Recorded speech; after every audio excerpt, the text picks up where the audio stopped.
Hello, everybody. Here we go.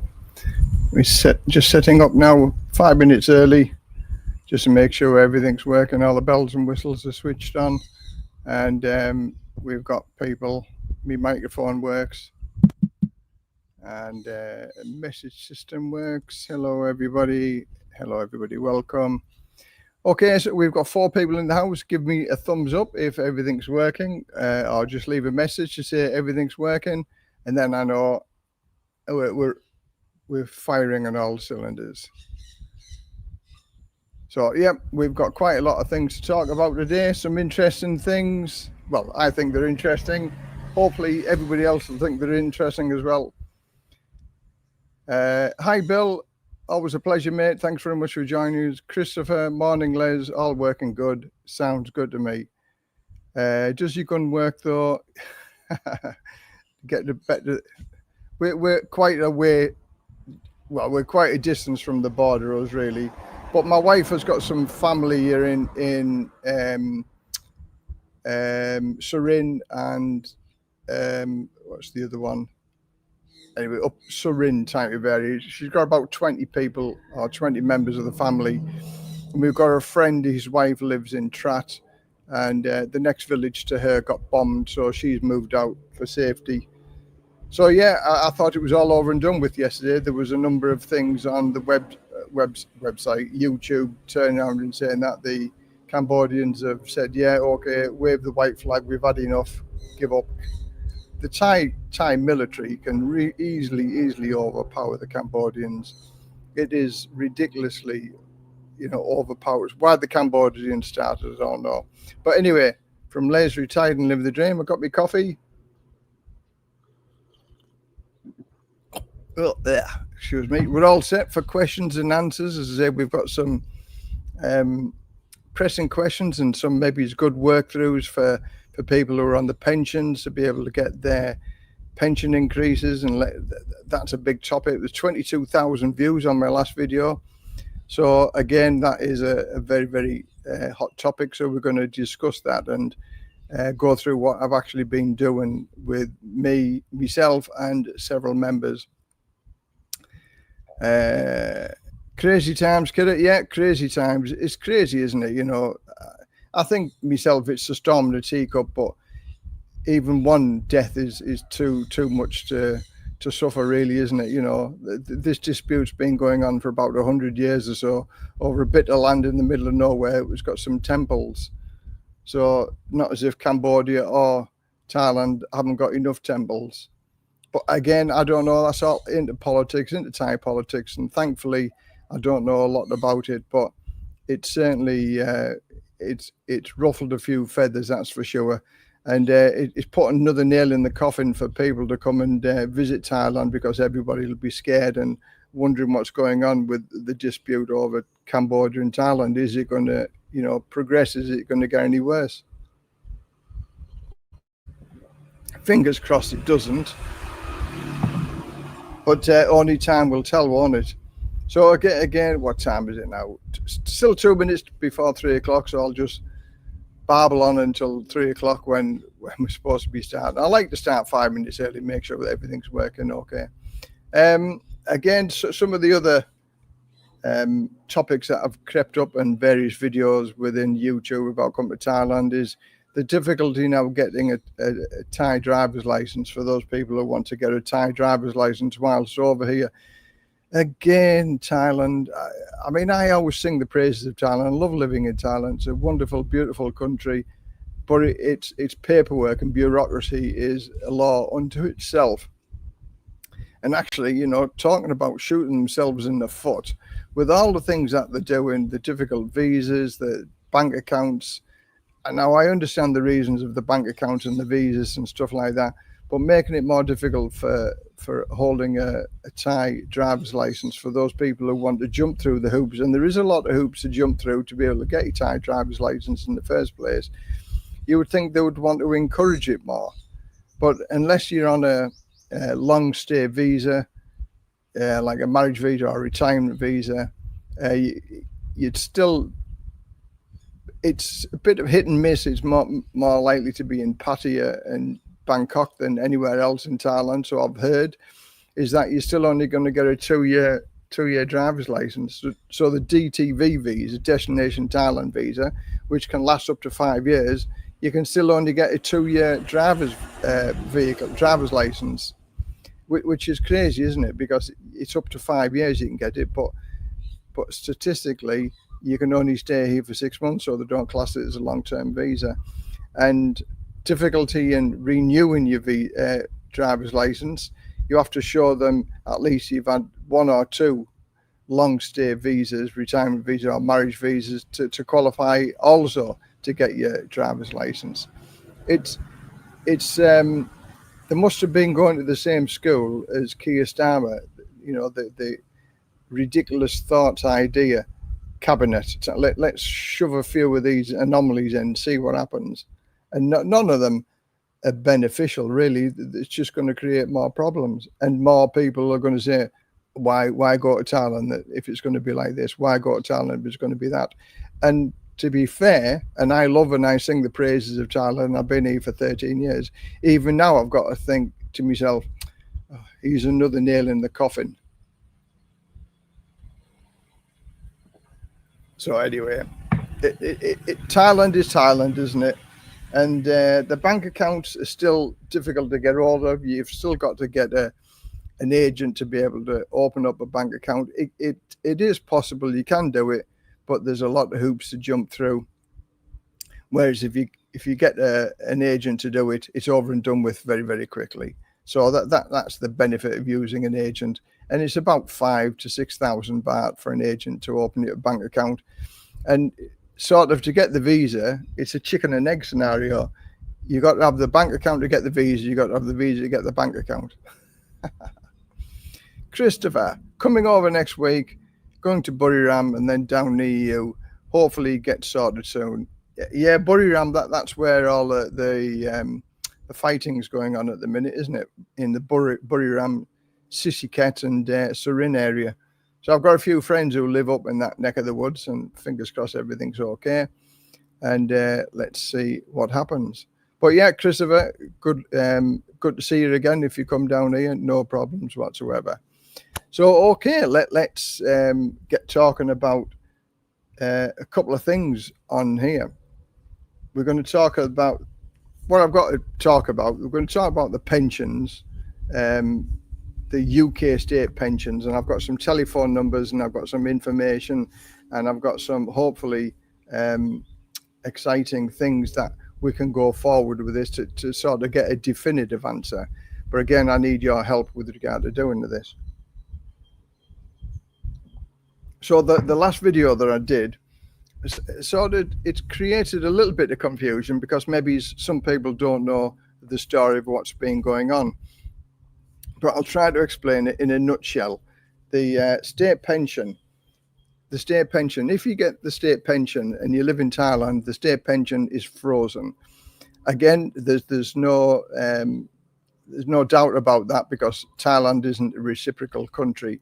But I discovered 2 or 3 years ago a loophole that allowed you to be able to move to a reciprocal country, and if you lived in the reciprocal country for 6 months, you were then able to claim the new state pension increase. So, for instance, if you haven't been getting the pension rise for the past 5 years, and then you move to the Philippines for 6 months, technically, you could then qualify to get all of them rises. So, in the next 10 years, these are the type of figures. This is why I've been adamant about trying to fix this and do this. So for 5 years, because one of my subscribers, it's been 4 years, but let's say 5 years because I've done the figures for 5 years anyway. If you haven't had a rise for 5 years, you've missed out on a lot of rises. And again, 23, 24, it was a 10.1%, and 24, 25, 8.5%. So even in the last 3 years, the pension has gone up 22.7%, which is a lot of money. And so why miss out on this if there's a way of doing it? And just to give you some examples, again, I tried to put it in monetary value, because people look at the short-term window thinking it's going to cost me money to go to the Philippines for 6 months or so. And yes, of course it is. But if you haven't had the rise for the past 5 years and you want to do it now, over the next 10 years, you will get back 28,626 based on the rises that you've missed out over the past 5 years. So if you look at the bigger picture, in 10 years' time, you're going to get 28,000. Now, let's just say it costs you £6,000 to do your stay in the Philippines. That's £1,000 a month for 6 months to be able to do that. You're still going to come out at £22,000 plus better off. And you've had a holiday funded by the government, paid for by you. So that is 5 years. So let's just take 3 years. At 3 years, then that incorporates the 10.1%, 8.5% and 4.1%. The 4.1% was the last one, 25 to 26. It looks as if it's going to be 3.5% to maybe to 4% next year as well. But you've got to do the 6 months in the financial year. So them 3 years, it's 22.6%, should I say. 22.6%. So over the next 10 years, if you went for the 6 months and got your pension sorted out through the reciprocal country, and you would get in your pocket £14,040 over the next 10 years. Now, again, if you take off £6,000 of that, £1,000, you're still quids in, you're still £8,000 or £9,000 better off. And you can live in the Philippines for a lot less than £1,000 a month.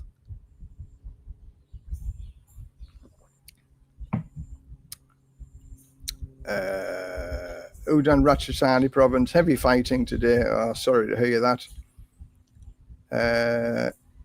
So much misinformation about the UK pension age being up to the last week. Yeah, again, the government are not your friends. And again, we're going to come on to that with regard to the telephone conversations and things like that, because there was a lot of stuff that was taken out of that phone call. And this is what I'm here to explain about.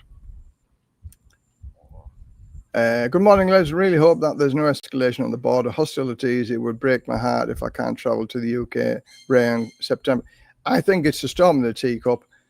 The Thailand army are really, really, they can outgun the Cambodians so much. And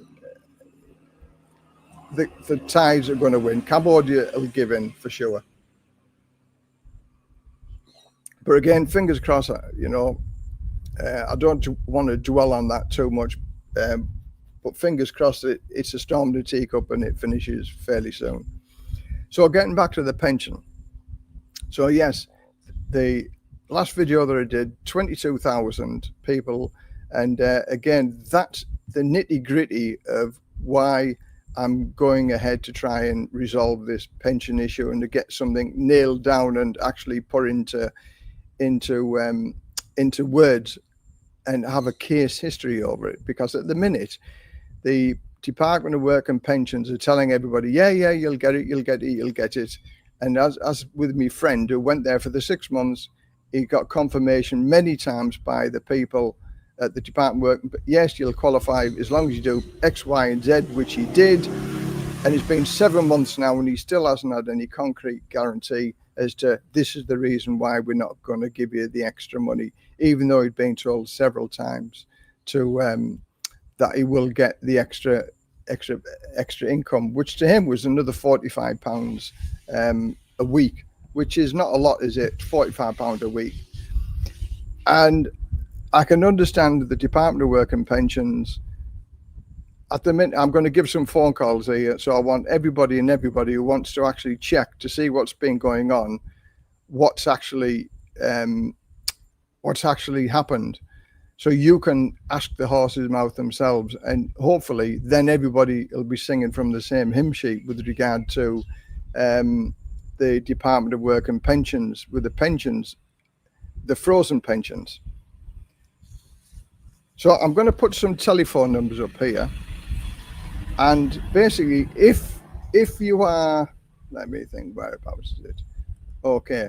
If you are not in receipt of your pensions yet, and you want to ask the pensions department, because it's weird. You get passed from pillar to post, and I was passed from pillar to post from a number of people. And so this is the future's pensions. Like me, I'm not on my pension yet because I'm still over a year away from it. So you can't get in touch with the International Pensions Department. You have to get in touch with the future's pensions. But the future pensions, they don't know the answer properly either. When I was talking to them, they said, "Oh, I don't know." So they passed me on to the International Pensions Department, and the International Pensions Department said I was in the wrong department because I wasn't receiving my pension. I should be talking to the future pensions. So see what I mean? The frustration is going from one to the other. And one would think this day and age that they put everything on the computer. This is 3 times I've called them now with the exact same problem or information that I wanted to have in my possession. And the last one, I actually recorded the conversation because they won't give you anything writing. So I wanted to record it. And that was the recording that I put onto my last video. So if you want to listen to the frustration, it goes on for about 20 odd minutes, but the nitty and gritty of it is the last 5 minutes. But there's lots of information. There's lots of emails that I've had of various people, lots of emails confirming that you will get the rise. And the Department of Work and Pensions have said they will not give you it in writing, anything that she'd said. She can only give me general guidance, which is on the internet, which is absolutely rubbish because it doesn't tell you the details that I was asking for. And when all said and done, she spent about 15 to 20 minutes telling me I wasn't entitled. And then when she talked to 2 of her colleagues, she came back and she said, "Oh, yes, you are entitled." So that's what I'm saying. Trying to get it in writing. And I feel sorry for this guy who was the pioneer who actually went to the Philippines and did it. He's still waiting 7 months down the line. So it's not going to be an easy fix. So this is what I'm looking for. I am looking for a case history. This is what I'm fighting for. It does nothing for me because I don't even get my pension. So it doesn't even affect me for another year. And then I'm going to get the same, when I get the rise next year, it's going to be the same rise. And then, so 2 more years before I actually can look at going to the Philippines if I wanted to go to the Philippines. But I wouldn't go to the Philippines until at least 4 or 5 years after the increment, because just to do it on a yearly basis isn't worth the outlay. But it's such a big draw at the minute, because over the past 4 or 5 years there's been a big rise, and it's worth £28,000 over the next 10 years if you pursue with this. So anyway, this is the future pensions. You can give them a call. This one's a free phone call, the future pensions. So you can actually go and ask them if you're not claiming your state pensioners yet. Now, if you want to go even further and go to the international pensions, now take note of this number. It's up in Newcastle area. So the telephone number is a chargeable telephone number, but I'm going to go in a second and explain a cheap way of calling them now that Skype is gone, but I'll come to that in a minute. But the International Pensions Department, they will only talk to you and give you information once you are claiming your pension. So these are the people that you want to speak to if you're already getting your state pension. And these are the people that's supposed to know. These are the gurus. These are the horse's mouth, if you like, with regard to how much pension you should be getting, whether you can claim for it in a reciprocal country. Now, a reciprocal country, I was told on 2 other occasions, because I went into this, but sadly I didn't record the conversations because I didn't think I needed to, because I thought they'd give me in writing, but they've refused to give me anything in writing, as also the other guys that have phoned up the International Pensions Centre. They've refused them to give it to them in writing as well, although they've told them you're going to get it. They haven't got it as to yet. So that's pester these people, the International Pensions Department. I hope there's 22,000 people who are going to call these International Pensions Departments and ask for the same figures, because at the end of the day, we are able to claim if we live in a reciprocal country for 6 months. This is what they've said to me on 2 other occasions. This is what I found out in the Daily Telegraph. I wish I could put the information on here. I'm going to do a separate video as well as this live stream. I wish I could put the information, all the sources that I've got to say, yes, you will get it. And by living in the Philippines for 6 months, you were deemed to be permanently living in the Philippines because you've lived there for 6 months. There are so many factors to say that you qualify to get your pension. So don't let it lie. When all's said and done, it's your money, you're entitled to it. And if you can claim it by going through this process, please do go through it. So what further steps have I done now with regard to this? Oh, talking about, before I get onto that, calling the international pensions, again, from Thailand or from another country, Cambodia or Laos or wherever, if you're living in there and you're thinking about doing the same thing. Now that Skype has gone, Skype was fantastic for calling landlines abroad, and it was so cheap. So again, Skype is finished. So now I've actually got Viber. There's a company, if you look on the website and you just type in Viber, you can actually do very cheap calls all over the world as well. I'm going to give you some examples with regard to the costs of things like that. Now, I don't know exactly how cheap it was with Skype, but I had a fiver on Skype and I made many calls to the UK, and the £5 seemed to last forever. So anyway, Viber. If you're just looking at ringing from Thailand over to the UK, with Viber, you get 100 minutes for 64 baht. 100 minutes for 64 baht. That's just over £1, isn't it, for 64 baht? Where have I got it? I've got it here somewhere. So UK, 100 minutes, 64 baht. If you want to call the America, it's unlimited minutes for 60 baht. This is 60 baht a month or 64 baht a month with regard on the paid plan. But you can cancel the plan anytime you want. And for the Australians, unlimited, 125 baht per month. And for the Canadians, unlimited texts or calls again to any landline and mobiles in Canada for 99 baht a month. This is a monthly subscription type of thing. So it's so cheap to do that. So have a look at Viber with regard to cheap telephone calls. It's not as good as, for me, it's not as good as Skype, but it's better than, the international call rates that you'd pay on your phones and some things like that. So just go for it with regard to that. It's worth it for Viber. So again, going on to what am I doing with regard to with regard to who I'm talking to. Okay, I've got it on a bit of paper.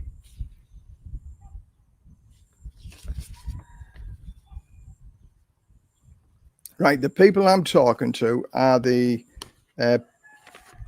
I've wrote several letters.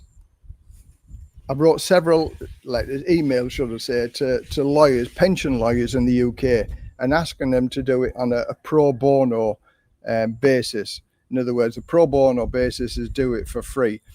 And because if they do it for free, then I'd put their services on here on the YouTube to say that they're actually doing it. And if you needed to use their services, then you'd be able to use their services. But the idea is that if a lawyer, there's a couple of ways of doing it. I've asked for the pro bono for somebody free to do it. And if somebody does do it and say, yes, I'm going to take the case on, and we win, then that's the case history. Then you can use case history against the Department of Work and Pensions, because once it's been proved that you are entitled to it, that's the case history, unless they appeal against it, which I very doubt that they will. They might change the law in future years, but I can't see 500,000 people doing this. But even if 10,000 people do this, that's quite a big cost to the Treasury, I'm sure. But it's your money when all's said and done. And if the rules are rules, I'm not I'm not breaking any rules here. These are the rules that the Department of Work and Pensions have. So I'm just using their rules. I mean, they bend their rules, don't they, all the time? And if they try to take anything and everything off you, that's what they do. They bend the rules all the time. All I'm doing is staying within the rules and using their rules, but they are breaking their own rules. So if you get it in case history, therefore you've got some qualification to say the case history says blah, blah, blah, and you'll be able to use that against them. Now, money talks, isn't it, with regard to lawyers. So what I was thinking of doing, and again, please put your comments in the comment section below here or down here somewhere, or make a comment on any of my videos with regard to, there's 22,000 people have looked at this last video that I did. So it shows that there's a great interest. Money talks. So if we want this to be solved fairly quickly, it's the need to be able to employ a pensions lawyer to be able to do this. So what I'm going to ask is that for those, if there's enough people who are interested in funding this, you know, I'll set up a buy me a coffee page with regard to pensions funding type of thing. And for those people to be able to contribute towards the fund, let's say tenner each or something like that. And then we have enough money to be able to employ a lawyer to fight for, again, this has got nothing to do with me. I can't do this for 2 years. So it's not that I'm benefiting from this. It's just that I've had a number of people on my YouTube channel saying to me that this extra pension would be fantastic. So if there's enough people to be able to do that, then we can employ a lawyer to do it, a paid lawyer, for a pensions lawyer, a professional who knows all about pensions and be able to do it. So that's another avenue that I want to go down if there's enough interest. But if there isn't enough interest, then we'll just wait and see what happens. Because I've already also wrote to the International Consortium of British Pensioners. Now, this was an MP that took this case to court and to the House of Commons, because it's a 70-year rule about the frozen pensions not being paid to everybody. And the government, there was a petition, over 200,000 people signed it, and I was one of them. And it took it in the House of Lords, and the House of Lords, they turned around and said, no. Did you expect them to change it? Anything to do with paying money out, they ain't going to change it, is there? So I think the way forward from this is to get a paid lawyer to be able to either give us a definitive answer. No, you're not going to get it for X, Y, Z if you live in another country, or if you live in a reciprocal country. Because this is the Department of Work and Pensions told me if I move back to the UK or a reciprocal country, I'm entitled to the extra rise. So I'm not bending the system, not flouting it. I'm using the system for the benefit of other people. So it was a bit of a long-winded one, that one, wasn't it? And I apologise for those people that have stuck by that and think it's nothing to do with them, such as, you know, the people who don't get the UK state pension. But let's face it, when all's said and done, if you can get that extra little bit of money for the rest of your life, it's worth jumping through a few hoops, isn't it? And again, as I say, even if it was only for the past 3 years, 23, 24, 10.1% pay rise, 24, 25, 8.5, and 25, 26, 4.1. So 22.7 rise. It's better in your pocket than the government's pocket if there's a legally way of doing it. And I wouldn't suggest any other way legally. Now, the people who've wrote to me and said, just tell them like you're living with your sisters, your uncles, your aunties or whatever, and don't tell them. When all's said and done, Big Brother is going to be a big part of looking for fraudsters and people who are committing fraud by claiming this. Soon, they're going to have AI bots that'll work 24 hours a day looking for anomalies. And people say, well, how will they know where we are? Your passport tells everybody where you are. Everybody, those people who want to know where you are because your passport tells you when you got there, how long you've been there, tells you everything. So Big Brother is watching. And the fact that if you do get caught claiming the extra rises and you're not actually living in the UK, it's a criminal, it's fraud. So then you will get yourself a criminal record as well, and they can take their money back from you. And let's face it, we don't want to be faced with that type of proposition, do we? You know, having a criminal record, it causes all sorts of problems. I need a drink of water. So this has actually taken up a lot of my time over the past 2 weeks or so with the pensions. And it's been going on for certainly 7 months since this guy came back from the Philippines.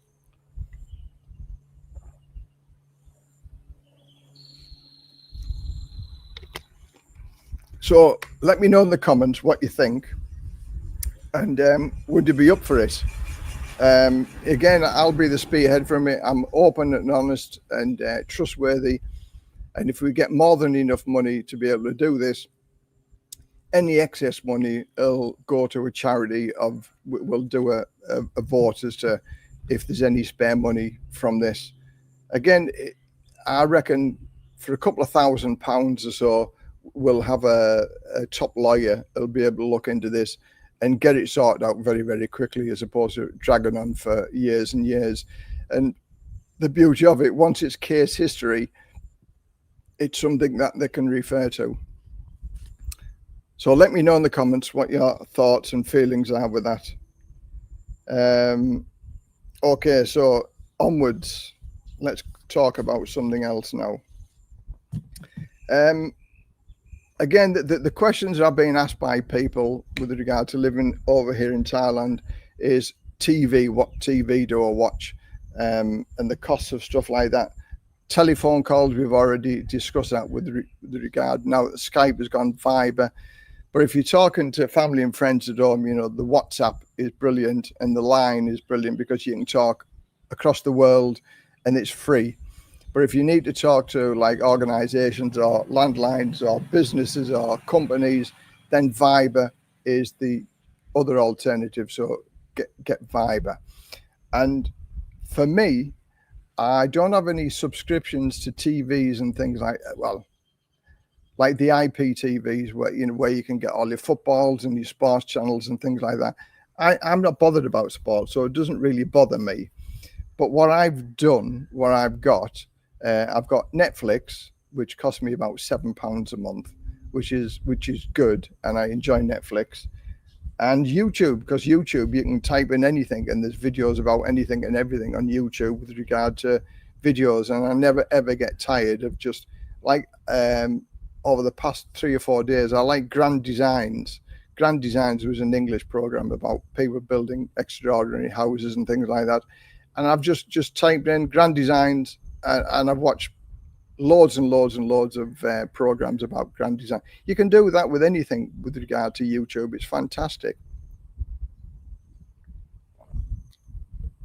But in addition to that, what we've done, a couple of things, is VPNs. Many people have asked me about VPNs, virtual private networks. Now, I think they're good because I've just taken on one. I've had it for about a month or so now. And I've got to say, I'm absolutely over the moon with it because it does all sorts of things, and it works out about $71 for 27 months. And I've got a link down below. So if you have a look in the description here, there's a link. Click onto that link and you'll get 27 months for $71. And that gives you malware. It stops any malware coming onto your emails and stuff like that. It's very, very well. You can read the specs, but there's higher specs you can take or there's lower specs you can take. But one of the big advantages that I found with using Surfshark was the fact that I've transferred over to the American Netflix, and I was watching different movies that I've never seen before from America last night. In fact, I binge watched like 4 hours of movies, you know, from America yesterday. And that was good. So that in itself, all the protection that you get, and the fact that your VPN, you can say that you're in America, Canada, well, 57 countries it covers. So when I've seen all the movies from the American Netflix, then I can go over to Australia or New Zealand and stuff like that. So that gives you even more choice and more channels to be able to look at by using the VPN. Now VPN keeps you safe, and it absolutely protects your system, and it's quite cheap. And also with Surfshark, there's unlimited amount of devices that you can put on. So I've got my phone on it, I've got my 2 computers on it, I've got my projector, I've got a box, Android box on there. So that's what I've got my Netflix on. So really speaking, that just covers all of that lot. It's brilliant. And again, I'm looking forward to watching different movies again tonight. So it's fantastic. And I also used it for looking at cheap flights going back to the UK. And using Booking.com in America, using Booking.com here in Thailand, it was £7 cheaper to book the flights from the Booking.com from America. So that's what I'm saying. You can use a VPN to go all over the world, and even if you just look at different hotel prices and stuff like that, it's just something else to do, isn't it? Whilst you're retired, looking around the world, see where you want to stop, see whether you can get it cheaper. I've got my iPad working, I've got my computer working, and I'll compare the prices, compare the difference. And if you can save a few pounds, well, then it all goes towards paying the money back for the Surfshark. So have a look. There's a link below. If you go to that link, then you'll get 27 months for the price of 24 months.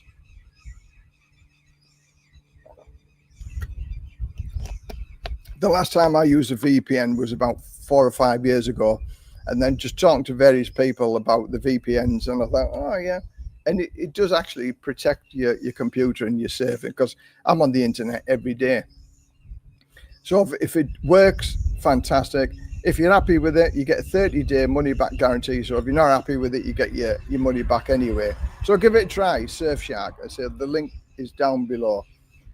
So what else have we got on here? Okay, if anybody's got any questions with regard to the pensions and stuff like that, please feel free to email me.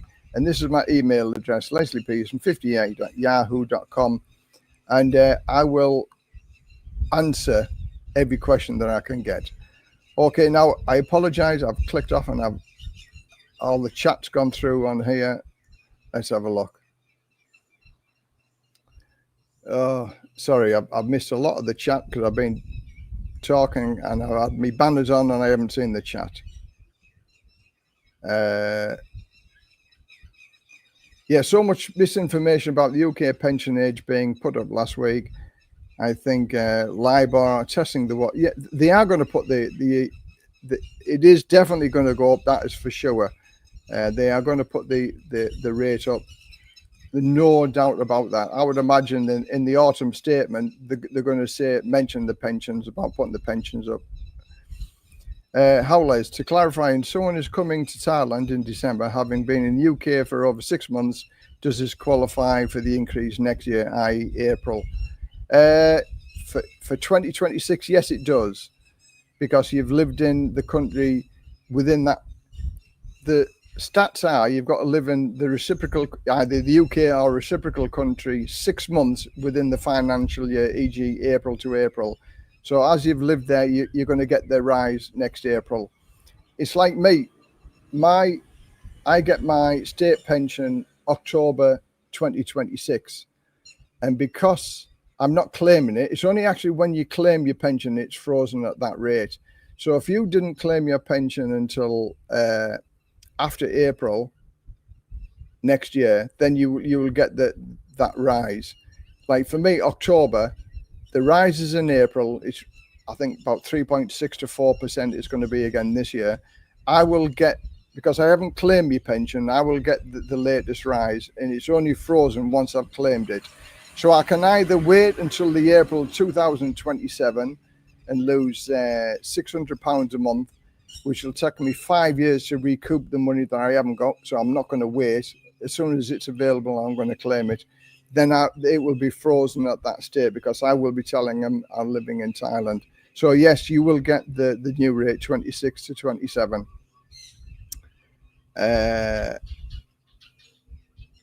Good morning, Les. It's been a while since I tackled medical insurance. I know knowledge is limited unless a claim is required. Have you any experience from your fans who have used the policy? I've had a few people who've claimed, and it's like everything else. It depends what you tell them. You know, you've got to be open and honest. And because if you make a big claim, they'll certainly look into it.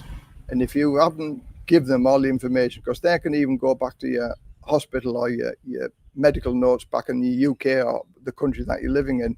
And if they find that you've been secretive and haven't told them, then they can refuse the claim. But if you've, like me, I've been insured now with them for 10 years. So therefore, they're going to pay up front because I've got no skeletons in the cupboard. So therefore, I'm okay. But it can be a little bit difficult in the first year of when you're taking out insurance, because they don't know whether you've been open and honest with them and truthful with them. And if you make a big claim within the first year or so, they'll look into it, that's for sure. But again, when all said and done, you don't know how good the medical insurance is until you have to claim, and fingers crossed nobody ever has to claim it. I've got to get in touch with the Department of Work and Pensions because they have stopped my pension because they haven't received my proof of life letter. Do you know a good contact number? Because I've looked and many numbers appear. I think it's that number that's the international pensions. So let's see if I can put that up.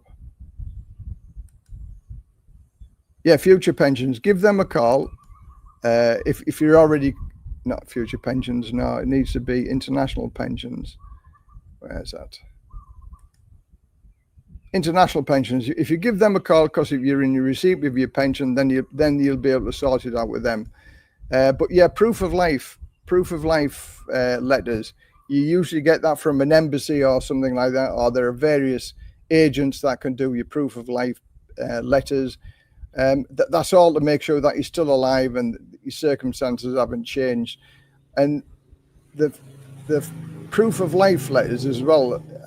I say this to people who've got private pensions and are married to Thai people. You need to discuss this with your partner. The fact, and I've discussed this with Ploy, my wife, and I said, when I die, she'll get my firefighter's pension for the rest of her life, or unless she gets married and things like that, or circumstances change. And I said, one day that payment will stop.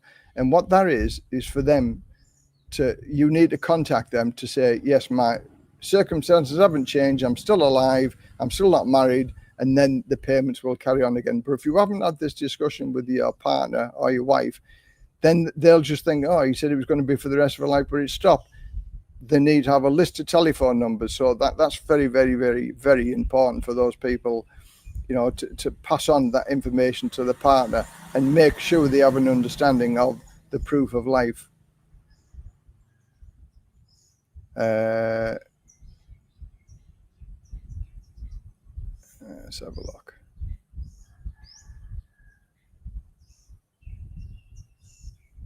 Hi, there's Alan Brown from Nonkai. I had another phone call from Department Complaints Manager, Enimit. She was quite aggressive this time. In the end, it turns out that she wanted to contact. Oh, then it's just stopped. I don't know. Again, aggressive, which is no good, is it? You know.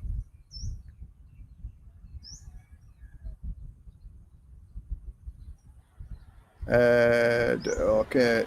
There is no tone line for HR. It's all about convincing the Department of Work and Pensions you come back to settle there.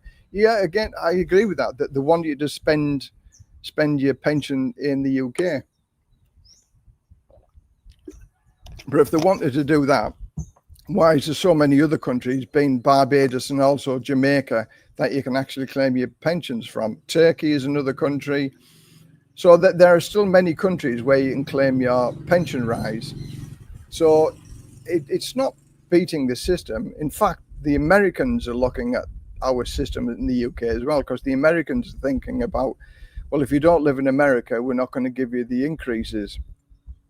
So it's sort of, you know, there's a lot of money being paid out to pensioners because we're living a bit longer, which is, you know, we live too long. They want us to retire and then die the following day, then job done, then the government will be happy.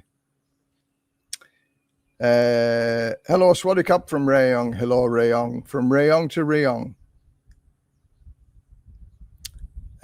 Tony Montana Tyler. Good afternoon, Les. Good to see you again. And always a great live stream. Thanks very much. It's funny that you should mention VPNs. As of Friday of the UK, watch spicy content. You no need to upload ID or live video verification. They say it stops kids. I think VPN helps. Again, VPN, are brilliant. I love it. I'm a convert now to VPNs. Before I didn't think about getting one, and but now I've got one. It's like everything else. Once you've got it, you think, well, how did I live without it? So it's very good. If you lost your habitual residence status in the UK and go back, you are treated as a visitor. And to change that, you need to apply to the Department of Work and Pensions. Yes, maybe it's not so much of that. Again, I've talked to the Department of Work and Pensions, and I said, because I travel a lot, and if I ever came back to, because she suggested come back to the UK for 6 months, and then you get it no problem coming back to the UK. So I asked the question, well, why have the same agreement on a reciprocal country then? Why have a reciprocal agreement if it's not the same as the UK? And she's like, well, yeah, if you lived in a reciprocal country, you'd get the same as well. So there's no definitive answer. That they just they wing it, they make it up as they go along. But again, I asked that question with regard to moving back to the UK. As long as I've got a postal address and a telephone number, then I'm okay. Then, because I'd live with my sisters, because I would never ever be able to rent a house. I wouldn't want to rent a house for more than 6 months anyway. So I'd live with my sister, get a UK telephone number. I've got a UK bank already. So yeah, you just have to show them. And again, passport proves everything. You show them your entry back into the UK and that you haven't been anywhere else within them 6 months. Bob's your uncle, and away you go. One good thing for me, Les, on the pension is my birth is the 12th of March, so I can wait to get updated pension. Only 3 weeks. Okay, good. That should have been, yeah, I agree with it. No time. There shouldn't be anything. Bill Simpson, please give Les a thumbs up. I can't see how many thumbs up I've got here, but thanks very much, Bill. Yeah, the thumbs up all help the algorithm type of thing. And please, if you've got a thought on the pensions, because it's a massive subject. And again, the more comments I get, the more information. Information is power. And again, for those people, if they want to contribute towards legally getting a pensions lawyer involved with this, please leave your comments down below, and I'll set up a buy me a coffee page. And again, I'm open and honest and transparent. And remember, this isn't for me. This is for all of the people that have missed out on the pension for a number of years. So I get nothing out of this, but I'm prepared to put the time into doing this for everybody.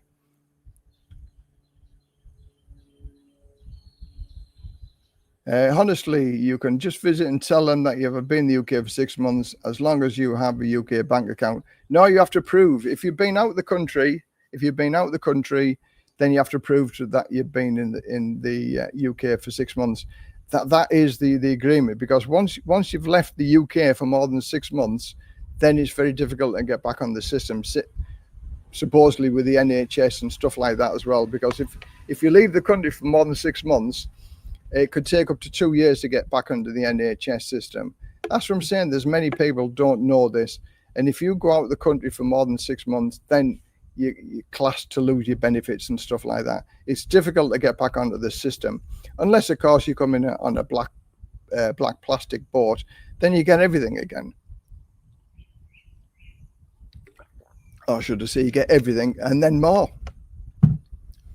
When all said and done, we're only fighting for our rights. You know, the rules are there. I'm not bending the rules. I'm not breaking the rules. I'm not taking advantage of the rules. The rules are there.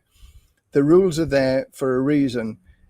For me, the rules should be black and white, not like, oh, well, I don't think you were meaning to stay there in the Philippines, and you only stayed there for the 6 months so you could get your rights. Well, of course they did. But that's what the ruling was for. Live there for 6 months. It's up to you where you go after that. Otherwise, it's the government are telling you can't move here, you can't live there, you can't do this, you can't do that. I'm sure the government would like to do that though. Solar question: would a 20 kilowatt battery capacity cover the usage of the whole day and night? 20, yeah, that's quite a lot, isn't it? In our house, we just use 4.5 kilowatts a day. For a 20 kilowatt, you've got to take note of. I mean, like today, it's a cloudy day, so our batteries won't be fully charged even today with what I've got. But yeah, 20 kilowatt battery probably would do a whole house. It's easy when the sun's shining, but it's days like this where you might get 2 or 3 days of cloud, so therefore it doesn't charge your batteries. That's only happened to me once. That is that for 2 or 3 days the batteries ran all the way down, and I had a fault notice coming on my panel, and I didn't know what it was, so I just looked through the panel, and it says the voltage had got way below what it should be, so it just switched itself off. But yeah, 20 kilowatt, I would say no problem. Les, how does your passport tell Department of Work and Pensions where you are? You don't get to stamp your UK passport. If you do, you do. If you come to Thailand, you get a stamp, that's for sure. And also, if they wanted to know where you've been because of movement around the world type of thing, you know, Big Brother's watching. So I forget what the name of it now is, but there's some little chip in your passport takes note of exactly where you've been, what you've been doing. But as far as me living in Thailand, you get a stamp in your passport when you come in and when you left. And so yeah, the passport, if they want to know, they can find out exactly where you've been. But also, if you need to tell the tax people or the pensions department, then you need to get a letter. Like for me, I'd get a letter from my sister saying that I'm living at my sister's address. But again, that creates problems as well for the council tax because she's getting a single person's discount. So if I lived there for 6 months, you know, it would affect all sorts of things. So that's what I'm saying. You have to be careful when you go back to the UK as well. But these are the type of things that you need to plan ahead for.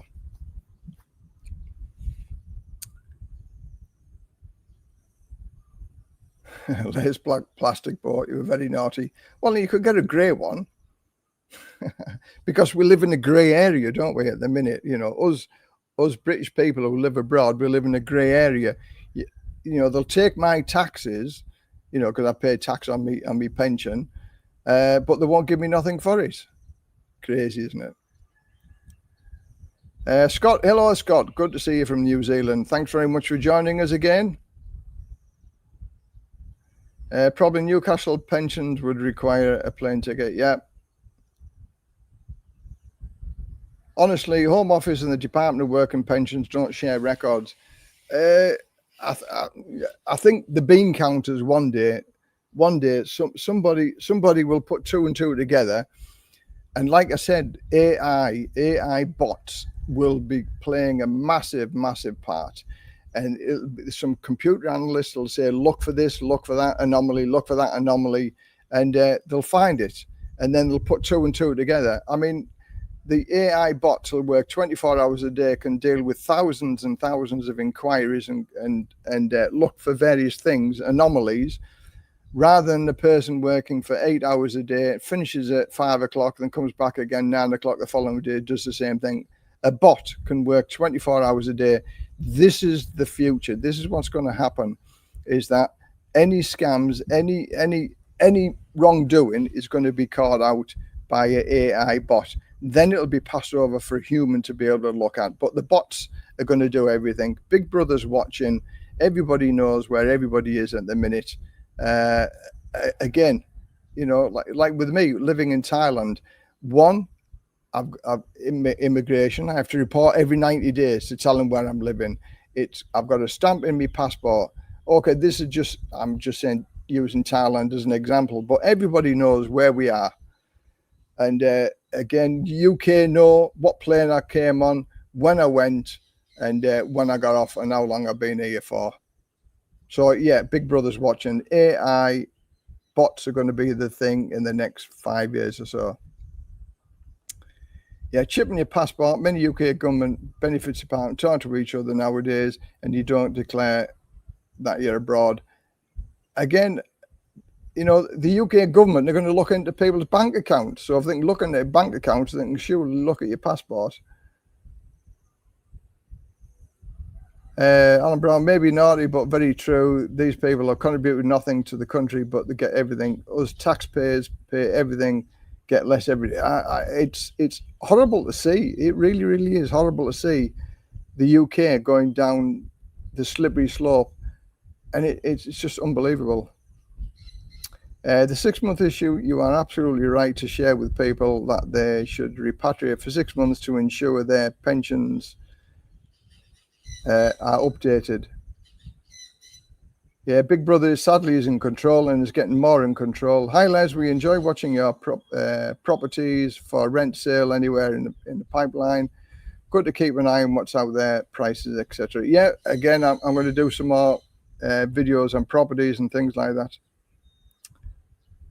Eastern Man, if you lost your habitual residence status 185 days, doesn't get it back, and you have to apply to the Department of Work and Pensions, who will assess if you are back to settle or not. No HR, no pension reset. No, I've got it from the horse's mouth, from the Department of Work and Pensions. If you stay in one country for 6 months, they would class you as habitually resident. I've got that. That's one of the only things I got from the Pensions Department of Work and Pensions Department, because I was using that example to say that if I stayed in the Philippines for 6 months, would that be classed as habitually resident? And they said yes. So, Eastern Man, I've got that in writing. That's one of the only things that they've actually wrote in writing, that if you stay in any country 6 months, it'd be classed as habitually resident.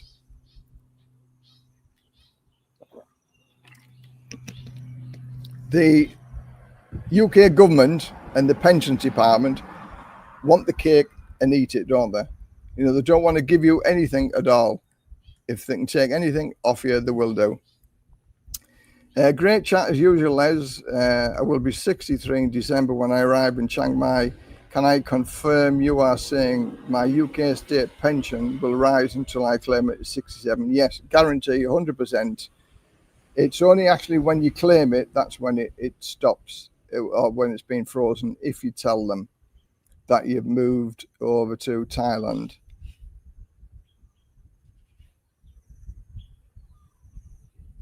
Isan Man, 100% correct. Well, again, I've got it in black and white from the Department of Work and Pensions. If I could put it up here, I'd put it up here to show you, because these are one of the questions that I asked.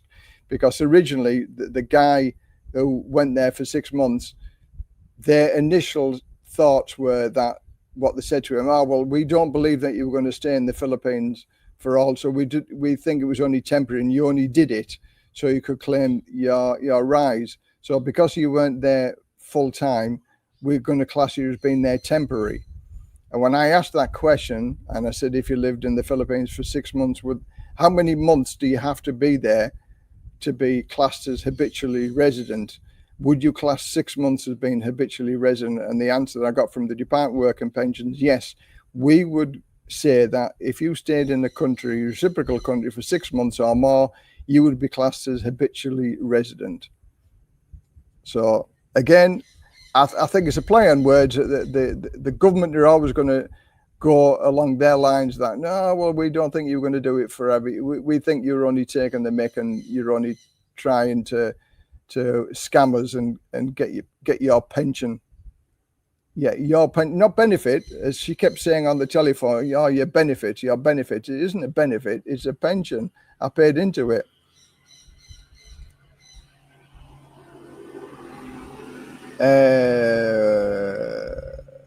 Thailand are part of the OECD now, which means governments worldwide are sharing banking information. And guess what? We need to open a bank account in Thailand, your passport. Yeah, again, but I've got no qualms. I've got nothing to hide. So if you've got nothing to hide, then you've got nothing to fear.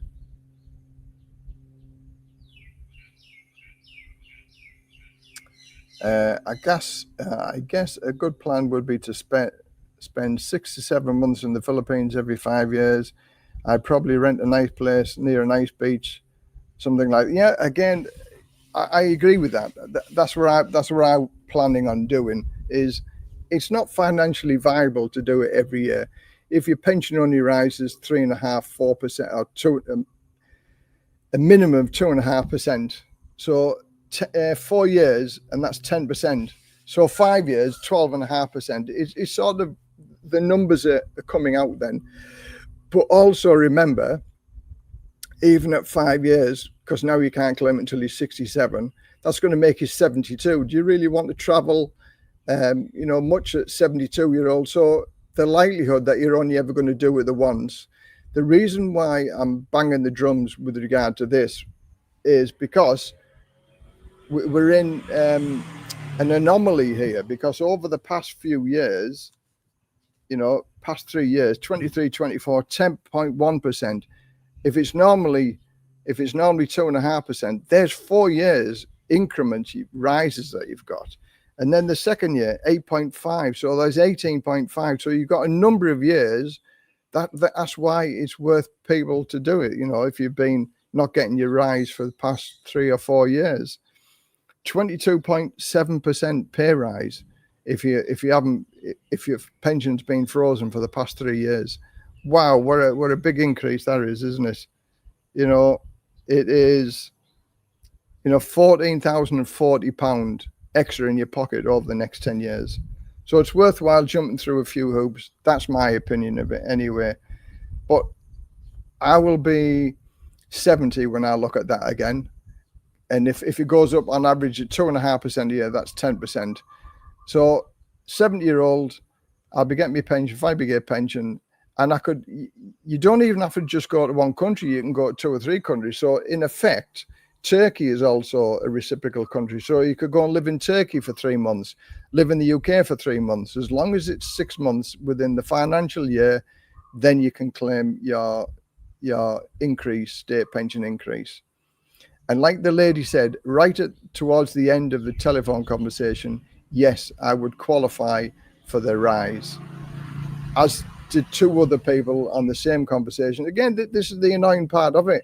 Why can't she look at the information that's already been put on the computer? I think they haven't even put anything on the computer. In the back of my mind, I think there was a little bit of devilment in her saying, I'll say yes, yes, yes, just to shut him up and get him off the phone, because he's got nothing in writing and he can't prove anything, but she didn't know I'd recorded the conversation. So when all's said and done, they can still turn around and say, no, we didn't say that, just to shut me up, because, she wasn't telling me the correct things that I wanted to know until she consulted with 2 of her friends who said yes. Who knows? They lie. The government have been caught out lying.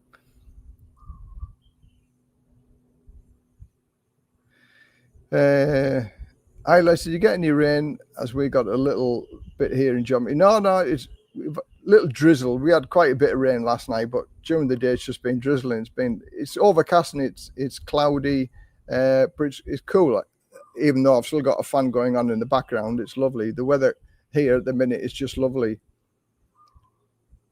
It's all about intent. You are leaving yourself open to benefit fraud charges. I must have missed that one. Technically written in legislation, our UK government classed the state pension as a benefit, correct? Which to me is wrong, because a large proportion is paid from the national insurance contributions. Yeah. And again, when all said and done, we paid for the people who retired whilst we were growing up. And like, there's a lot of arguments and people saying, well, we're paying your pensions, we're paying your pensions. Yes, that's how it goes, because when all said and done, I paid for the people who retired before me, and the taxpayers now are paying my pension. And there's a lot of bad feeling about it because they're saying people are living longer. Is that our fault that we're living longer? I agree the pensions, payments need to be looked at, but UK pension is probably one of the poorest pensions out of the whole European Union. So it isn't the best pension at all. They need to have a system that everybody pays into the system, so it stops the taxpayers having to fund it. But they need to do something. Britain is broken.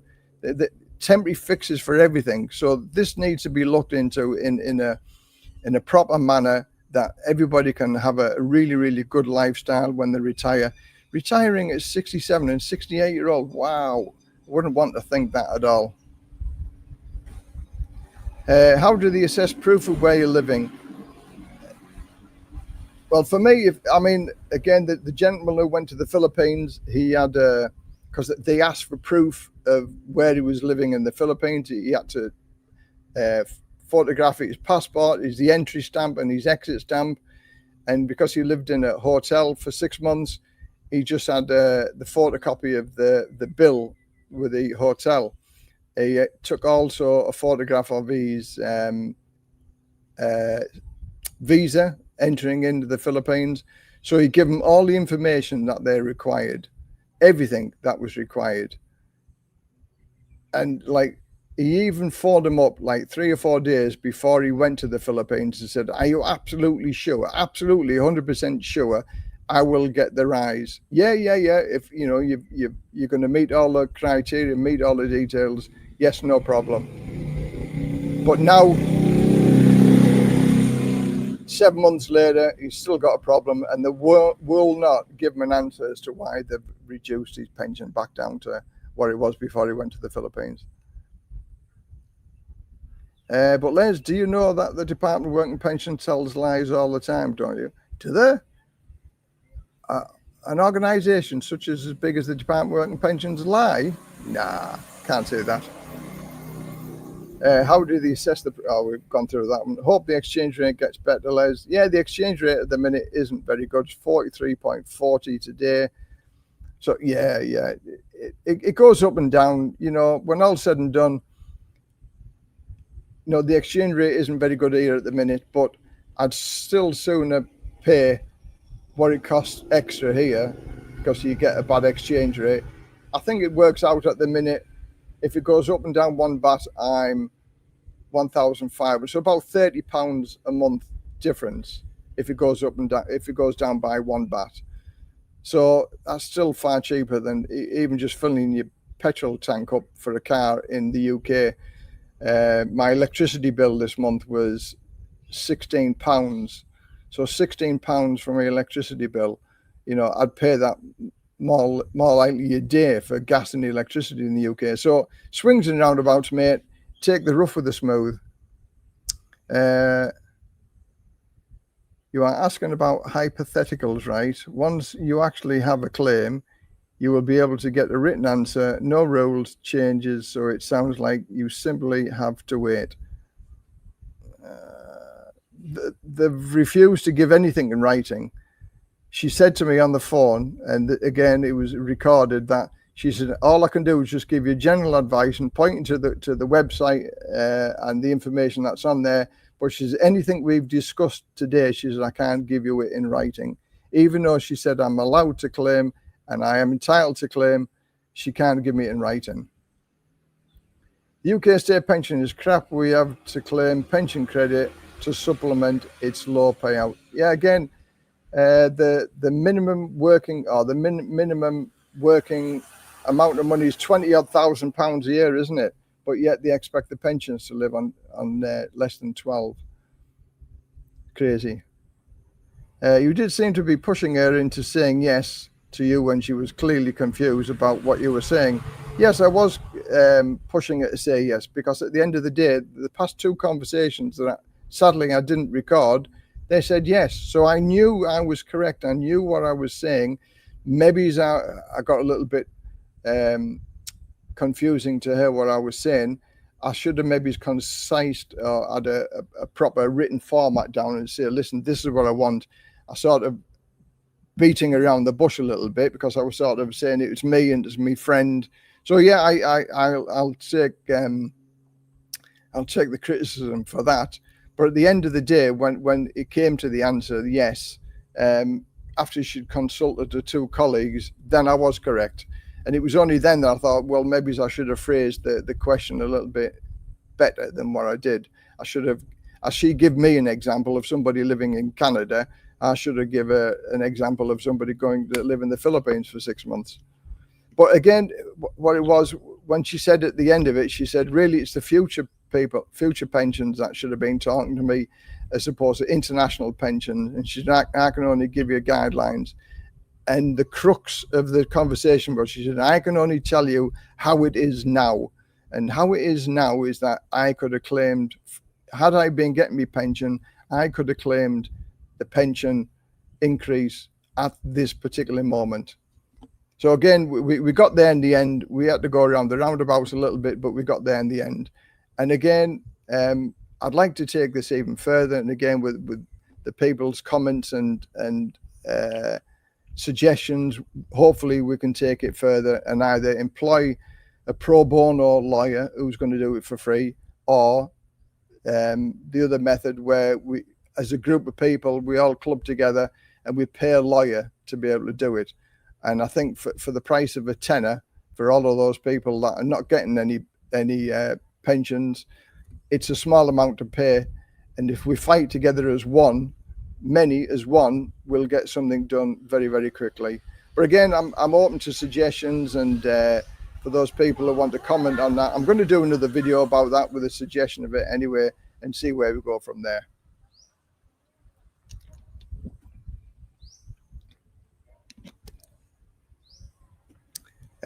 What you got, Les, is what somebody told you on the phone and refuses to give it in writing.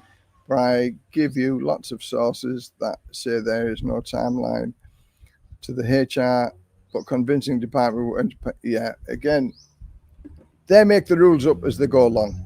And when they hold the purse strings and the government have big pockets, and they can say no. When all said and done, the Department of Work and Pensions, and I said to them, you know, you are the horse's mouth. You are the people who know the answers, but you telling me you don't know. And I got passed from pillar to post on the last two phone calls that he had. Les, we're living here should think ourselves lucky. My mate lives in Devon. His council tax of 200 quid a month. Yeah, 100%. Again, like all of this pension things has got nothing to do with me. It's me feeling sorry for a couple of my subscribers who have been shafted by the government with regard to not getting to the pension rise. And I found the loophole. So I've got I'm a problem solver. I like solving problems. And when I did the original video almost 3 years ago, I was told, yes, and they can get it. Is why I did the video. So for those people who really want to know, give this international pensions an e-rake and ask them about it. And hopefully then they all should sing at the same. So eventually they all should sing from the same hymn sheet. And if enough people contact them, then everybody will know in the office, oh, yes, you do get it. Yes, you do get it. But what I'm waiting for is the definitive answer from the guy who I call him a pioneer. I call him a pioneer because he had the balls to go and do it and went to the Philippines. But sadly, that turned into he's very shocked and upset and angry over it as well, because he was married to a Thai girl to live apart from his wife for 6 months in an effort to get this, especially when he'd been told numerous times he was going to get the rise, for them to turn around and say, no, you're not going to get it, and not to give him a definitive answer. And sadly, costs has come into it as well, because now Skype has gone. He used to use the Skype to call the pensions department, which is very, very cheap. But now Skype's gone.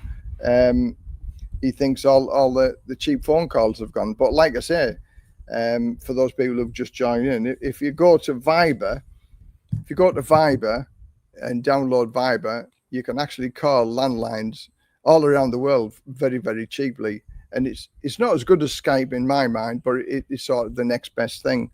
And for 100 minutes calling the UK from Thailand, it works out at 64 baht for up to 100 minutes. So I'm sure you're going to get everything sorted out within 100 minutes, aren't you? 64 baht, like £1.50 or something like that. So use Viber. That's as good as, well, it's as good as you're going to get for Skype. And again, for the America, why it's not unlimited phone call to the UK, I don't know, because it's unlimited to America, Australia, and Canada for not much more than 64 baht. America, it's 60 baht, Australia 125 baht, and Canada unlimited to 99 baht. Crazy, isn't it? But hey ho, that's the way it goes. And it's for 225 baht a month, you have unlimited calls to 57 countries, and that's for 225 baht, unlimited calls. So Viber, have a look at Viber. And as I was saying to other people, if you want to protect your website and stuff like that from spyware and stuff like that, I've got a link. And if you look at Surfshark, if you go through my link, you'll get an extra 3 months.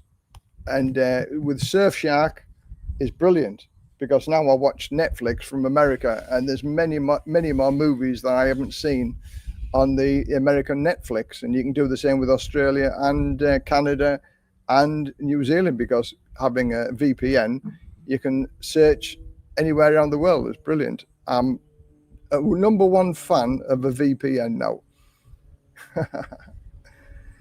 Right.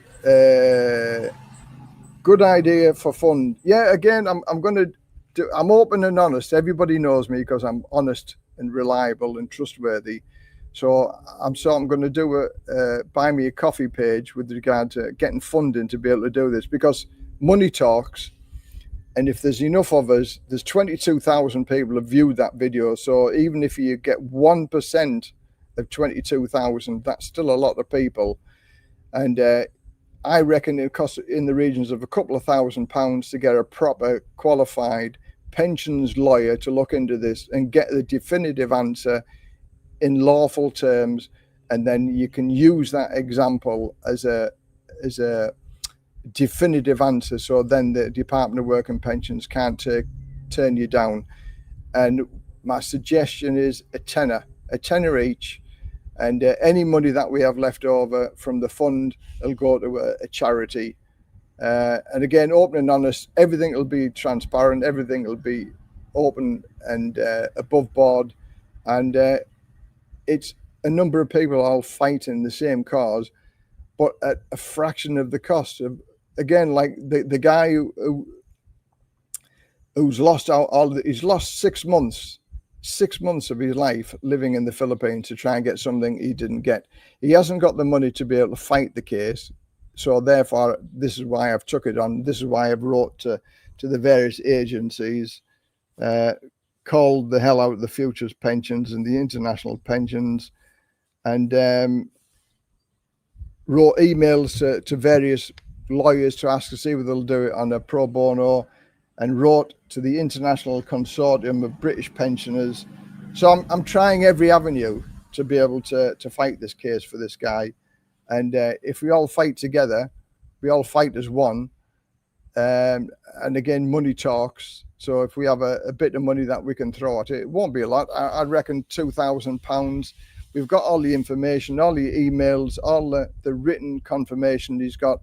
So I think he's got a very, very good case. But again, money talks, isn't it? But again, leave your comments down below with regard to that, and we'll see where we go from there. Greetings from Hua Hin, lovely Hua Hin. It's a lovely place down there. Hey up, Les, hope you're safe in Rayong from the Cambodian bows and arrows. Yeah, we're well safe here. Plenty of distance between us and the madness. I think it's a storm in a teacup. A bit of muscle flex, and Thailand will wipe the floor with Cambodia. with what Thailand have already, it's sort of a foregone conclusion. Cambodia is never ever going to win. It's been in a dispute for over 100 years. So again, I think it was 10 or 11 years ago, there was another bit of a flexing of muscles type of thing, if you want. But Thailand will wipe the floor with them if they really set their mind to it. What's the situations you're not too far away from Trat? I'm 3.5 hours away from Trat. A friend of mine who lives in Trat has had to move house. A bomb landed, or a missile landed in the village next to her, so they've moved. Sunset Chaser, Surfshark is the best VPN. Thanks very much for agreeing with that. I'm over the moon with Surfshark.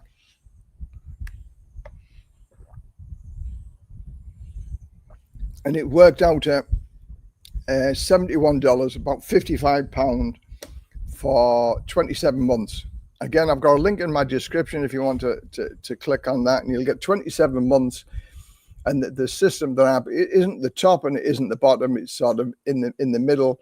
But that also cures for spyware and malware and stuff like that. And the fact that you can skip around the world, different sites, for watching Netflix and movies and things like that is brilliant. It really, really is. So yeah, thanks very much. Sunset Chaser, Surfshark is the best VPN. I'm happy with it. Can't complain with it. I've had it a month or so now, and it works very, very well. When we were all working and paying in, and people didn't make pension age or not live long after, so where did all that money go? Exactly, yes. Many people never reach the pension age, and it's the same as me. A lot of people knock me because I get me firefighter's pension, and I'm over the moon with me firefighter's pension. But when I joined the fire brigade, I was 19-year-old. It never even entered my head about retiring at 50. And the average lifespan of a firefighter when I joined at 19 was 10 years. So thankfully, I've managed to get past that. But that's a lot to do with health and safety and unions, better personal protective gear and stuff like that. So I'm over the moon that I managed to live more than 10 years after retirement, because when all said and done, that's what the average lifespan was of a firefighter once he retired, was 10 years. So again, they'll take the money from us, but they don't want to pay. They don't want to give you it back. Greetings from the Philippines. Hello, the Philippines. How's the flooding in Manila? Yeah, they've had a lot of rain down there, that's for sure. Other countries have a similar pension rules as the UK, with records to receiving the increases as soon as you move to a non-reciprocal country. It will revert to the original amount, triple lock. Yeah, again, like Australia have a weird, it's means tested, because I've got a friend of mine who's 65 now. He can claim his pension when he's 67. There's an issue where he may have to move back to Australia for 2 years to be able to claim his pension.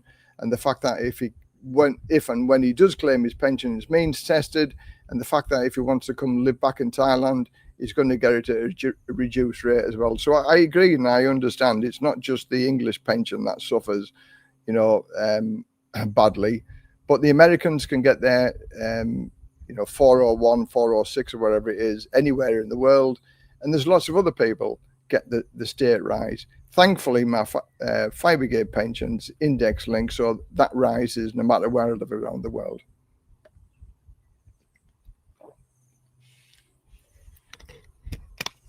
Swings and roundabouts, I suppose. Sometimes you win, sometimes you lose. I just take the rough with the smooth. My glass is always half full. So if I never, ever get the rise, I take that. It's the same with here living in Thailand. Now, many people say to me that if I get ill and sick or something like that, I'll run back to the UK to get the NHS treatment. No, I won't. My days will end in Thailand. If I get some critical illness or cancer or something like that, I'll see my days out here on the sofa, and that'll be my view over there. I ain't going to ever go back to the UK for any treatments or whatsoever. I'm 65-year-old now. I've got more years behind me than I have in front of me, and I'll take whatever comes my way, good or bad, and I'll live as long as I can. And with the knowledge of the fact that I'll see my days out here. So all those people worried about me going over and using the NHS system, don't worry, you can have my place, because at the end of the day, I won't be using the NHS system for anything. Even though I'm carrying on paying my taxes, because I pay my taxes on my pension, I hope the government are going to put my taxes to good use, and forever you've been able to use my taxes, because I won't be using any of the services that my taxes are paying for. 3 more years before I get my pension. Sadly, I think they will increase the age before I get. I think there's a number of years. I think it's 10 years that they have to make any alterations. So I think 3 years. You hopefully, fingers crossed, you might just be lucky and scrape in with that one. Sunset Chaser, there is no point in the 185-day rule. If you have to stay in the reciprocal country, it's pointless. 100%. That's one of the argumentative points that I made. Why have the 185-day rule if they're going to turn around and say, well, we don't think you were going to stay there full time. We think you only stayed there for 180. Why have the rule in the first place if they don't go by it? That's what I'm saying. At the end of the day, the Department of Work and Pensions make the rules up as they go along. I am the person who wrote to you as I spent 8 months in the Philippines and got my pension increase straight away. Did your friend get his increase? And great channel, regards, Alan. Okay, thanks very much for writing that, Alan. No, he didn't. We're 7 months down the road now, and he still hasn't got a definitive answer as to why they stopped it. One of the reasons they said in the early stages, like 6 weeks after he came back, they said, well, we don't think you were genuinely going to stay in the Philippines. We think you only actually went to the Philippines to get the increase. And he said, yes, I did. And he was open and honest with them. But he'd also been open and honest with them before he went to the Philippines. He said, I'm going to live there for 6 months, because that's the 185-day rule. And he talked with an official at the Department of Work and Pensions, and they said, yes. If you do that, shows that you've lived there, proof that you've been resident there, your stamps, visa stamp, your passport stamps, you'll get the rise. And even like 2 or 3 days before he went, he rang them up again. He said, I'm absolutely 100% sure, because I'm going there now for 6 months. Yes, you'll get it. And then 7 months later, they still haven't given him a definitive answer as to why they've reduced it back down to what it was 4 years ago. So thanks very much for that, Alan. I'm glad it worked for you, mate. Much appreciated for coming on and saying that. It just goes to show that it does work. That there's plenty of naysayers say it's not going to work, but there you go. Alan's proof of the pudding that it did work, and well done. Sunset Chase, once you say the 185, you will receive the increase as it's considered permanent. One is moving from non-reciprocal. Exactly. 185, that's why they have the 185-day rule. Hi Les, your research and knowledge is fantastic, and now I like helping people to get the best results. Montana from John. Yeah, thanks very much for that. Again, it's sort of I've grasped the nettle by the hand, and I'm so annoyed that the fact that I look into and research everything, and I wouldn't have put the video on if I wasn't 100% certain of me facts. And the only people that are letting these people down is the Department of Work and Pensions. It's them that are changing the goalposts, and they'll move the goalposts wherever they want it, wherever it suits their narrative. And that's why I'm saying that if we stand together as a group of people and we tackle Department of Work and Pensions and get a pensions lawyer involved, we will get a definitive case answer. And then we can use that as a case history, and we can use this as a reference, like this says of what it was. And then you've got the answer, because at the minute we've got nothing like that. We've just got people who say, yeah, I got it. No, I didn't get it. And this is the reason why I got it. And this is the reason why I didn't get it. There's nothing in definitive. There isn't a definitive answer for us, the general public who are asking for it. But of course, the bean counters, the Department of Work and Pensions, they can say whatever they want.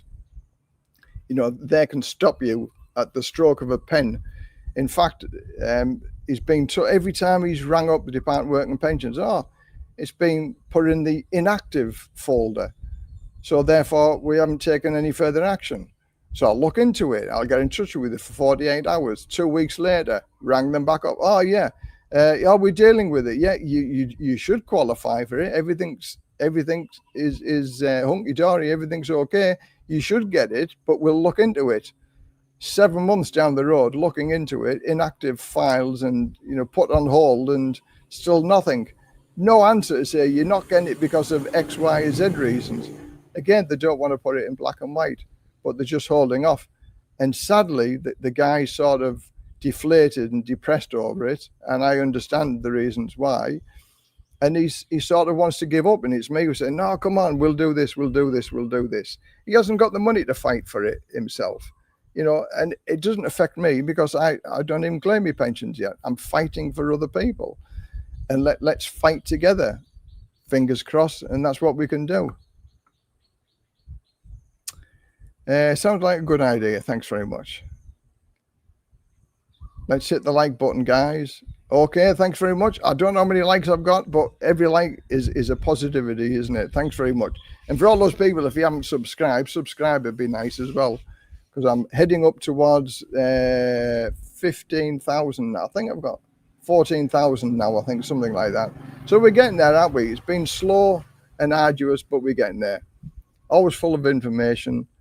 Never give you any BS on my channel, and it will always be free. There is no Patreon site, there is no member site. What you see is what you get, all free.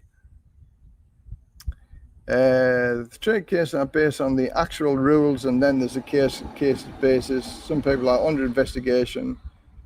That's why they have 185 banked, but still not released. It's a case by case, Les. Well, again, I don't know about that, but when somebody makes several phone calls to assure themselves that they will be getting paid because, one, he didn't have the funds really to do it. He struggled to be able to move over the Philippines, moved away from his wife for 6 months to be able to get £45 a week extra for the rest of his life. So he looked at the bigger picture and he pulled the trigger and he did it. And then for them to turn around and say, yes, you're going to get it, and then to pull the rug from underneath him is unforgivable in my mind. Is why I'm so angry with it, is why I'm trying to head up this campaign to be able to do something about it. Not just for this gentleman, but for everybody that's in the same boat who wants to go live in a reciprocal country to be able to get this amount of money for the rest of their lives. Because we've all had more years behind us than we have in front of us. That's one of my favourite sayings, because every year we're getting older, and that clock is eventually ticking down until we have no more time left.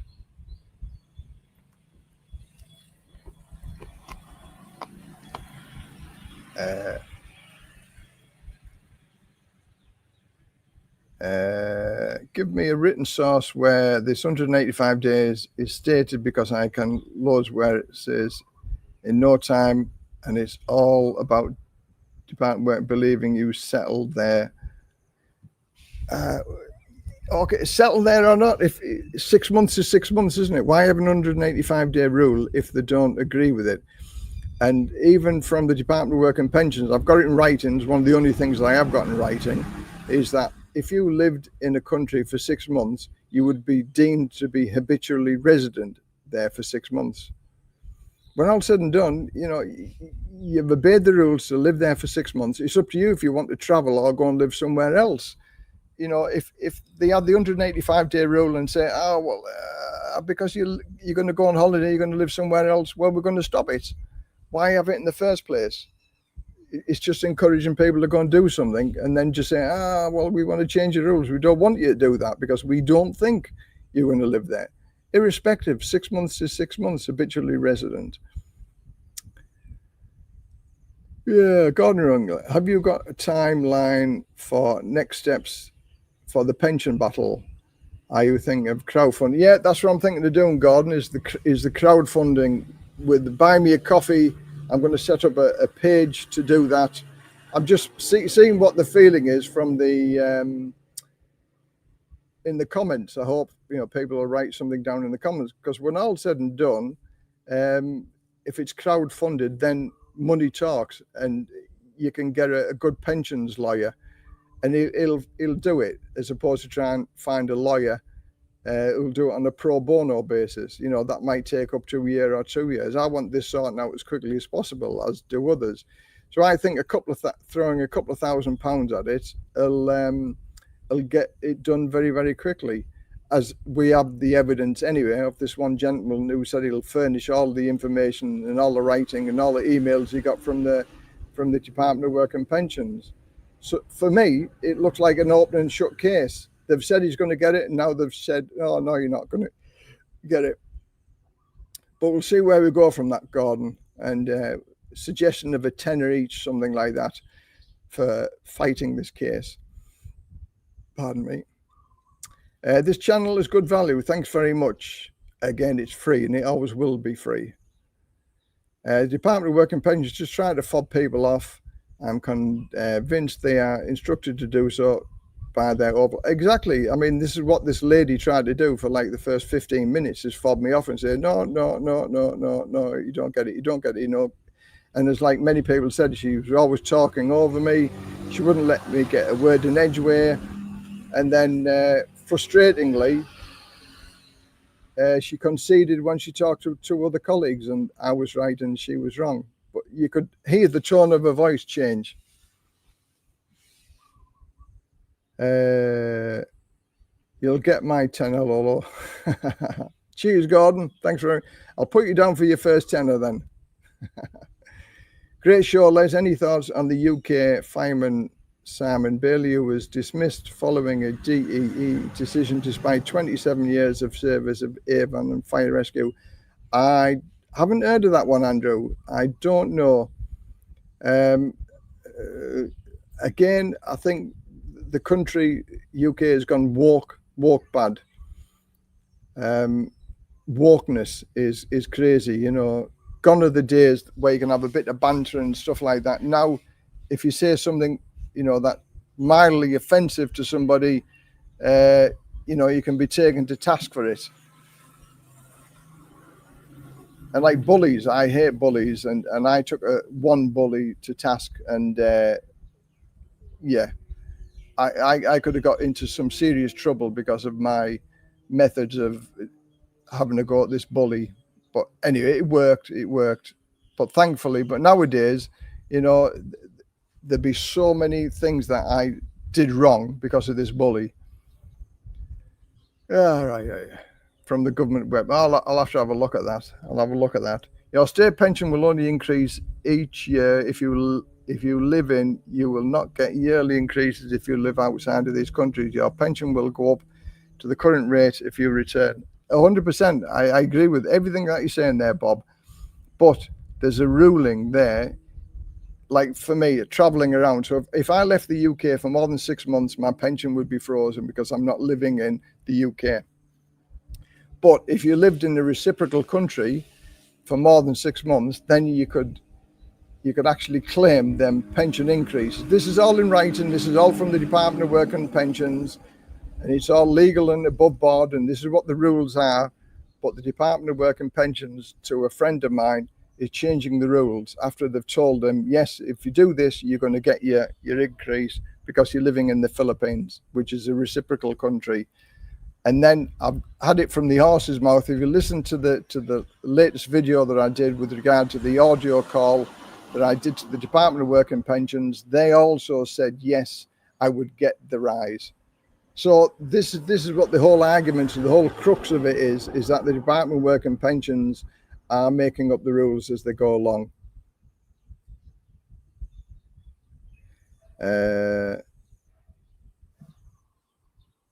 If you live in a part of the year abroad, you must choose a country you want your pension to be paid in. You cannot be paid in the country for part of the year. Yeah, so you just get your pension paid into your UK bank account. Get your pension paid in the UK bank account. It doesn't matter where you live in the world, then, does it? But if you live outside of the UK for more than 6 months, then they can freeze your pension. That is true.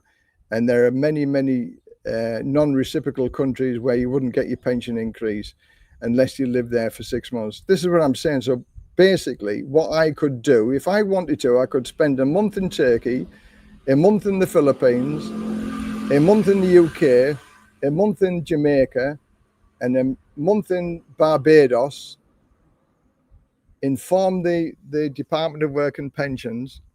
As long as I've covered 6 months in the financial year in any one of them countries, I can claim my pension increase. So there you go. There's another thing that was sorted out, is that as long as you're living in a reciprocal country and inform the Department of Work and Pensions, you get that pension rise. And as long as you've lived in one of them reciprocal countries for 6 months, not just the same country, in any one of them countries, then you can claim your pension rise. There you go. That was another one from one of the questions from one of my first or second queries about it. And I was told yes. So if I travel about, I can still claim my pension by living in each country for a month, as long as it added up to 6 months in the reciprocal, as long as it added up to 6 months in the financial year from April the 6th to April the 5th, then I could claim a pension rise. The inflation adjusted amount is never permanent. It is contingent upon where one is a permanent habitual resident, reciprocal or non-reciprocal.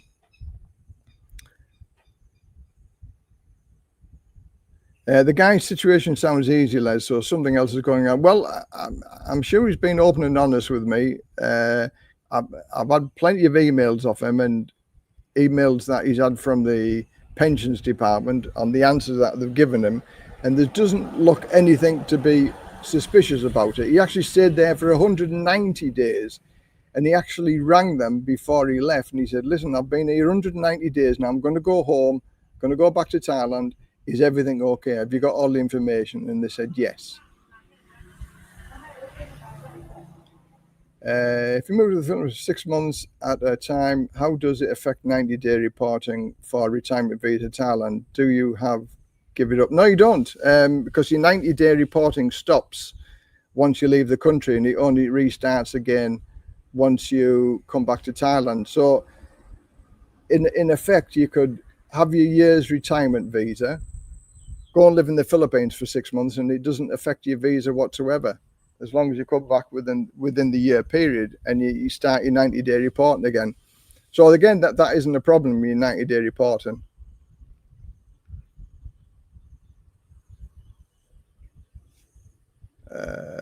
You'd have to be very wealthy to live in 6 different countries, though. Yeah, well, I mean, to live in the Barbados and Jamaica, yes, you'd have to be wealthy.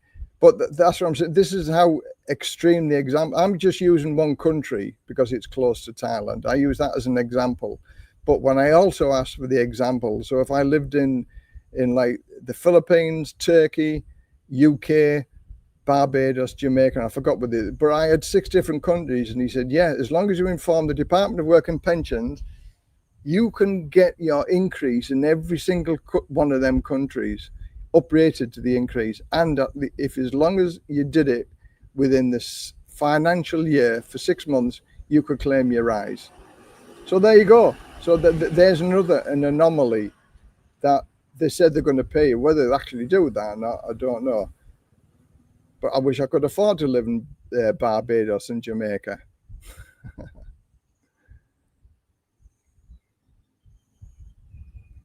Can you recommend an agent in Rayong? Hoping to move there in the spring, coming to have a good look around in September, part holiday, part information gathering.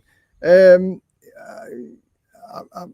do know a visa agent in Rayong, but I would say use a visa agent in Patti. You've got more choice and they deal with it a lot more efficiently, I think. I've got a visa agent that I send people to. So if you send me an email, hang on, I'll just put my email address. If you send me an email to this address, and then I can give you the information that I send people to the agent, and he'll give you all the information, what he wants, how much it's going to cost, etc., etc. I've used him a number of times. I send people to him. It's for an agent to open a bank account and to get your a visa sorted out for a year. It's about 35,000. Don't quote me on that. It might go up or down a little bit, but it's about 35,000. And again, he speaks fluent English. He's an Irish guy, so he can give you the information that you want. So send me an email and I'll send you the details of the agent. Has anyone managed to be officially living abroad and getting paid in the UK account? With regard to what? I mean, I've still got my bank account open in the UK, and I've lived outside of the UK now for 15 years, and I've never had a problem. 185-day rule is a requalify after lived in a non-reciprocal country. Yeah. As long as you can prove that you lived 185 days, you should qualify to be able to get your pension. Sunset, hang on. Hi, Les. I don't understand why you keep skipping my Home Office comment. I haven't seen that. Okay, forgive me if I've missed it, because the chat is moving at a rate and I might miss it. So go on then, Sunset Chaser. I understand you keep the Home Office comment. Give me that again and I'll read it out and I'll answer it. You don't have to do a 90-day in your country, and there's no minimum days in the country requirement, so no problem. Yeah, 90-day, that's a 90-day reporting when you're living in Thailand. You don't have to do it once you go out the country. If you retired and live on a cruise liner, would you get the increase? No. I don't even have to think about that. No, because you're actually not living permanently in a country, are you? You don't living in a reciprocal country. Cruise liners are all over the place. I'm sure there's all sorts of other anomalies with that one as well.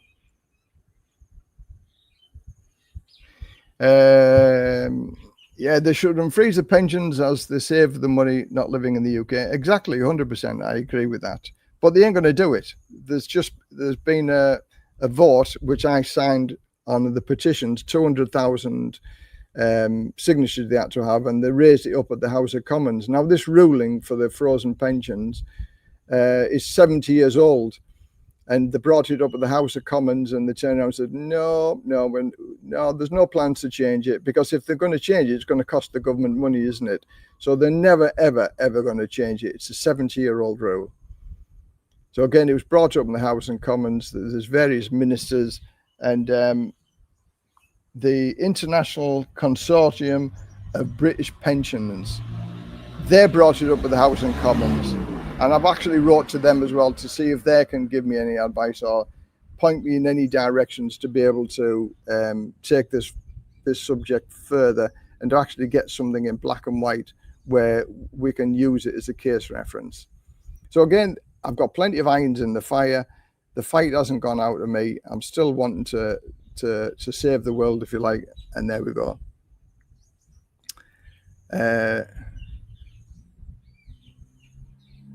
If we claim to be living abroad, we can't technically hold. Well, yeah. Again, if you tell them, then yeah, that can happen. But you can also have a HSBC account. HSBC, and you can have accounts. You can live anywhere in the world with a HSBC account. Okay, Sunset Chaser. The Home Office have created a new police unit that monitors social media. Hang on. Scroll down. Right, the Home Office have created a new police unit that monitors social media for negative comments about illegal immigrants. The UK is finished if reform don't win 2029. Alas, 1984 is here. I agree with that. Big Brother's watching. Big Brother is watching. And again, as I say, if you put some hurty words on there, then you'll get a knock at the door with the police.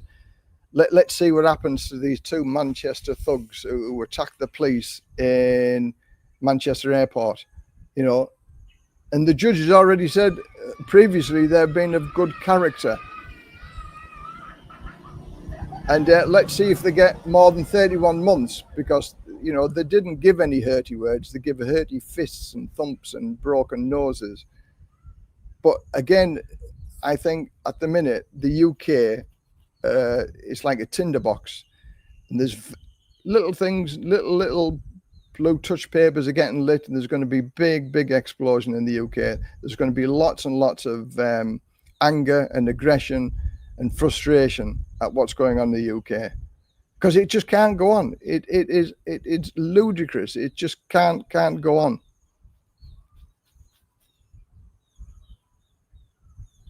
Sorry, I'm late. I'm just in the phone booth changing clothes. Well, you've got a lot of things to do to save the world, haven't you?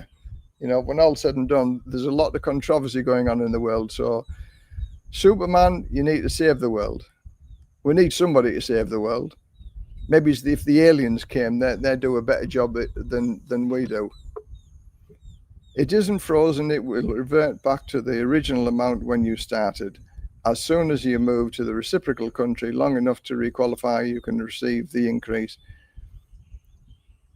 Well, again, as I say, from that, Austin, we were told that you would get the new rate, and as long as you live there for 6 months and you qualified for doing that, then that new rate you'd be frozen at the new rate, not to the rate that it went back to or that you started at. So 6 months is the qualifying period. Live in the country, in the reciprocal country for 6 months, you leave, then it was going to be frozen at that new rate. This is the whole crux of this video. This is the whole crux of going with the Department of Work and Pensions to get that increase, not just for holidays, but to have it for the rest of your life. But it will be frozen at the new rate. And this is the crux of the matter. This is what the Department of Work and Pensions said.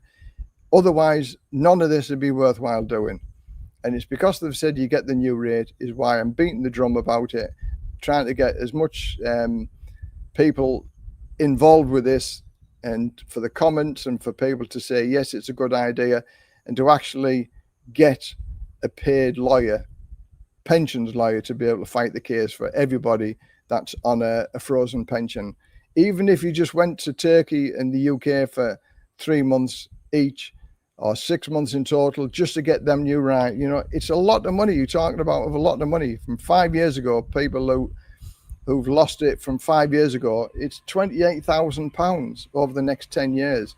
Even if you haven't done it for the past 3 years, it's £14,000 for the next 10 years if you took them steps to live in a reciprocal country. So it's not small change. It's worth doing. And it's better in your pocket than the government's pocket.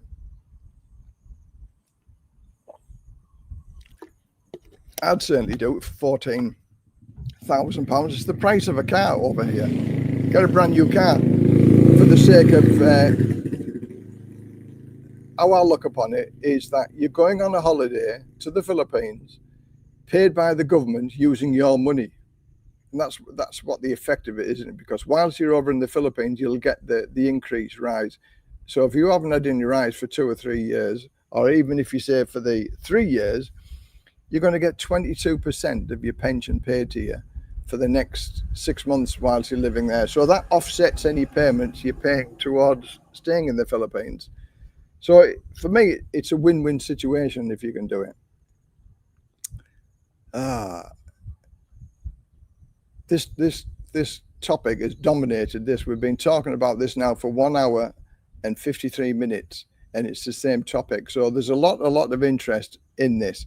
So let's hope in the comments that I've got that there's a lot of people interested in forming an action group to be able to take the Department of Work and Pensions on.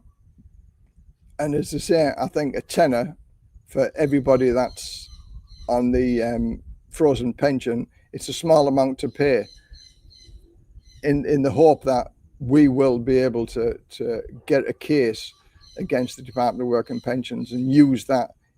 So if anybody else has got any queries about it, we can use this case history and say, listen, this is what it is, you know. So then everybody sings from the same hymn sheet, and then they've got no answer to it. It is what it is. It's in law, and it's a case history, and it comes out to the pensioner who wants to claim his money because he lives in the reciprocal. He's followed all the rules, and he's done exactly what the Department of Work and Pensions does and what they ask of him, and it's done. Yeah. Les, how many pensioners living in Thailand can go to Thailand? The majority have partners. I can't see the partner being happy about them spending 6 months in the Philippines. Would your partner? No, I'd take it with me. Why wouldn't I take my partner with me to live in the Philippines? It's another island. There's hundreds of islands on the Philippines. I could spend 6 months easily traveling around the Philippines. You know, what's the problem with that? And I agree. Why wouldn't you take your partner? Ploy loves any chance of a holiday, so to go and spend 6 months in the Philippines, I would imagine she'd jump at the chance. And when all's said and done, if you're going to eat some food, it's going to be just as cheap to eat food over in the Philippines as it is in Thailand. So, you know, the only extra expense I would have here is paying for the house. The rest of the money I could live in the Philippines, me and my wife traveling around the Philippines. I can't see a big problem in that. This gentleman decided to go and live in the Philippines because his wife didn't want to go and live in the Philippines. Again, that's a judgment call that somebody would have to make.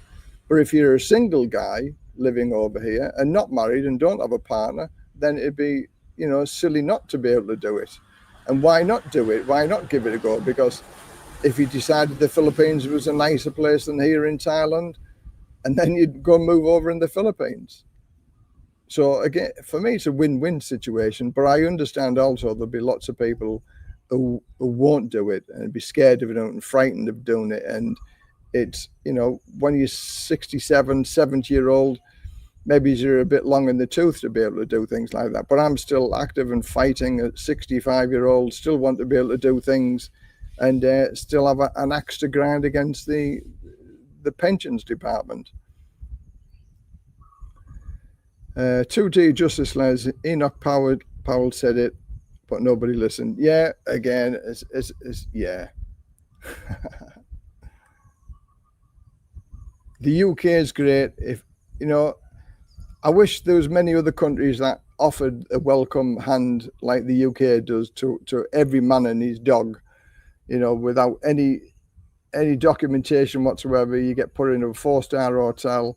You know, a choice of phones, money, you know, chance to work on Uber delivery or just eat, stuff like that.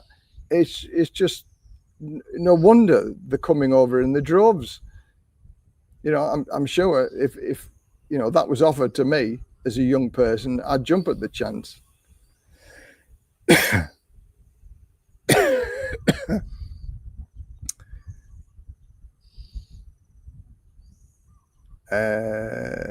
The next BS I'm waiting for, and it will be a few years, is human rights for AI. Yeah, AI.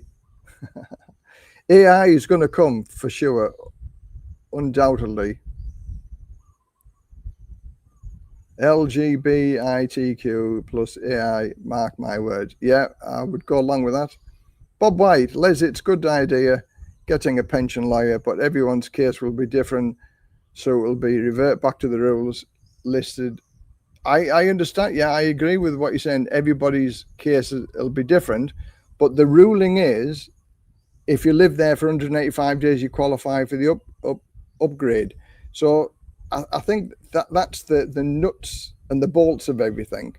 The fact that if you were getting a state pension and it's been frozen, and if you live in a reciprocal country, no matter where it is in the world, as long as you do it for 185 days, you are entitled to the rise. I think that is the crux and the nuts and the bolts of all of this. And you can put everything else together. Well, we don't think you live there full time. We think this, we think that, we think the other. This is why you get a lawyer to dot the I's and cross the T's. And it's like, if you qualify for this, this is what you get. And this is what my hope is that we can do. But again, I'll talk to various lawyers.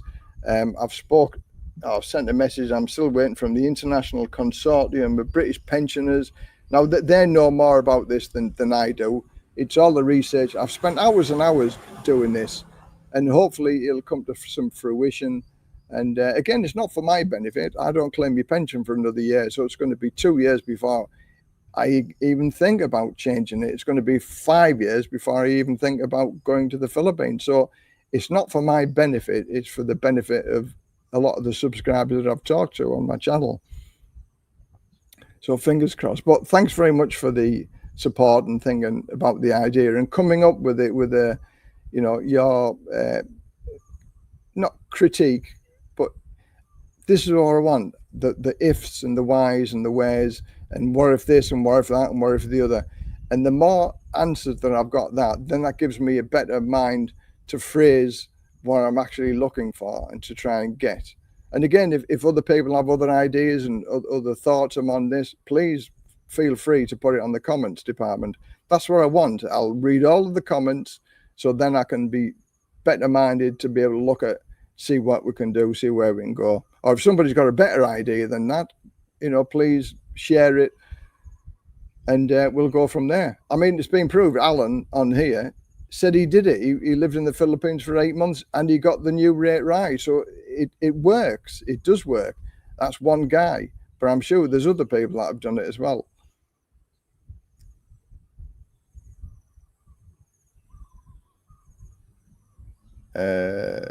Individual would need, yeah.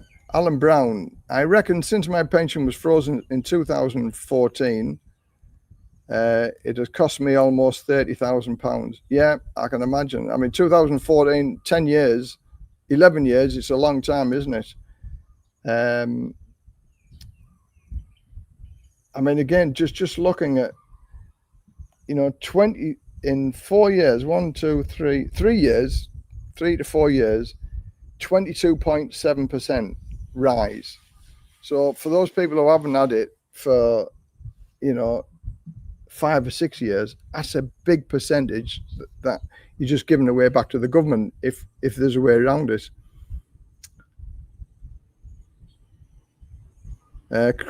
Closing down online banking in October, you have to use the app. Unfortunately, if you Thai or foreigner, you can't download the app or even open a bank account if you are over 70 years old. Yeah, again, I've got some thoughts on the banks doing what they're doing. There's a lot of people washing money over here. A lot of people. So the banks have to do something about it. But sadly, because of the criminals and the people who are washing the money, it's making a bad story for everybody, isn't it? So they're causing problems for other people as well. But I think things will come out in the wash and everything will get sorted out, and there will be some safeguards put in, and the banks need to cover themselves and need to protect themselves, which I can't blame them, and they will put things in place.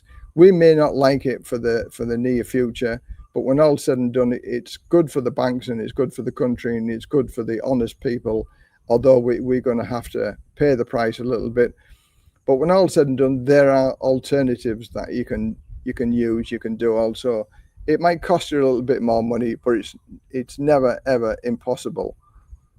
I mean, one of them, I would say, using the Wise card. If you use the Wise card to transfer your money from your home country over to here, you can actually put money on the Wise card and use that and just pay for everything on the Wise card. That would be my go-to answer if they decided to close all the banks. But I've been with the Bangkok Bank now 10 years, so you know, I've got no problem. I meet the criteria. I'm on a long-term visa because I'm on my marriage visa. I'm also married, which goes a long way as well. That's what I'm saying about people who are married. You've got more rights, I think, in the future because you're married as opposed to living just on a retirement visa. Swings and roundabouts, things are going to change, isn't it? It's fluidity, go with the flow. It's not just this country, but it's every country around the world. Every country is changing. Philippines is not safe. Again, I've never been to the Philippines, but I've had a couple of friends that have been there and come back, and they're like the safeness of Thailand, but they're like the Philippines because English is widely spoken. There's good points and bad points about the Philippines, and there's good points and bad points about Thailand. So I think it's whatever floats your boat. I'm sure there's many safe places within the Philippines as well, as there are many safe places in Thailand. It's just having a look around and seeing what there is.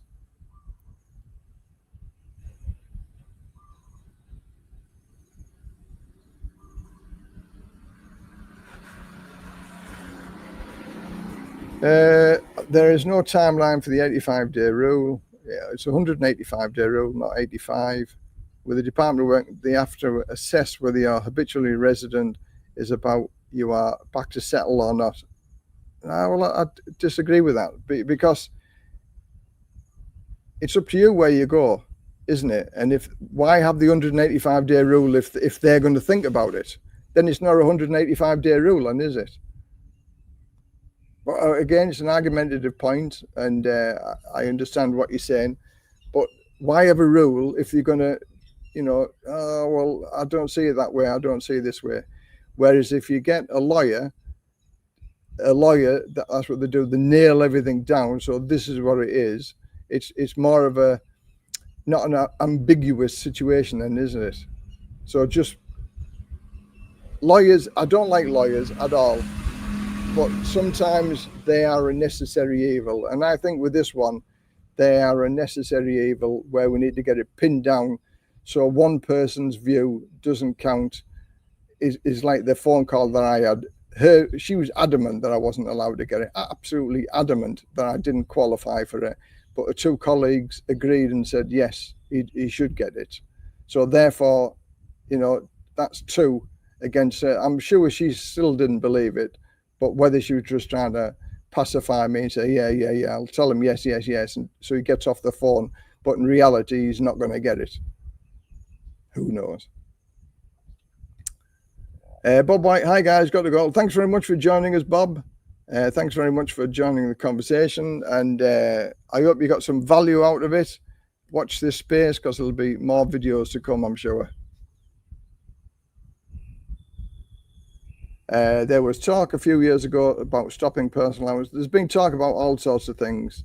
Again, if it's anything to tax the ordinary working people, they're going to try everything that they can. It cost us, the taxpayer, £154 a day for every illegal coming into the country. That's government official figures. Stinks to me, and that's why there's an uprising for certain people who are doing action. I agree with you. 100%, £41,000 a year it costs for an illegal immigrant. Roughly, that's how much it costs a year, 41,000. And the national minimum wage, or the average wage, is £30,000 a year. So in reality, somebody who was earning £30,000 a year is still not actually being able to pay tax. I think I worked it out the other day. I pay about £200 a month tax. So my next 30 years of tax goes to 1 year of supplying one immigrant who comes across on a plastic boat. Crazy, isn't it? 20 years, yeah, £2,000 a year, 20 years. I worked it out 20 to 30 years or so. So my taxes have just been swallowed up for one guy for 1 year. So how many other guys are paying the tax, and it's just getting eaten up by these scumbags, and the snouts are in the trough. They're all in it together. The lefty lawyers, the solicitors, the judges, the human rights workers, the various charities that are, milking the system, and the ordinary working people have to pay for it.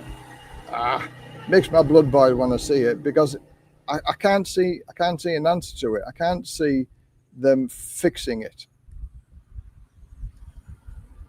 I think there's only reform that are saying the right words, because Labour certainly aren't saying the right words. Far from it.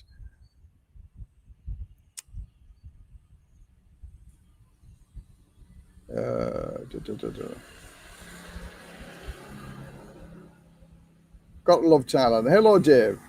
Thanks for joining us. Welcome. Restoration, they have to tax the UK people more to pay for all the refugees in the 5-star. Yeah, exactly. Well, they said that they've just moved them out of Epping into Canary Wharf. £400 a night in that hotel in Canary Wharf. The Australia pension is only 30,000 baht a month, and that's means tested as well, I believe. And my friend who was Australian, who is 65, so he qualifies for his pension when he's 67. Supposedly he has to go back to Australia for 2 years to be able to qualify for it, and then if he moves back to Thailand, it will be means tested, and because he's moving out of Australia, it'll be at a reduced rate. So again, this is what we're looking in for him. My friend's got dementia, sadly, so it's everybody else that has to look into this for him and weigh up the pros and cons. So again, it's not just the UK pensions that has a problem. There's many countries around the world that have their particular issues and problems with pensions.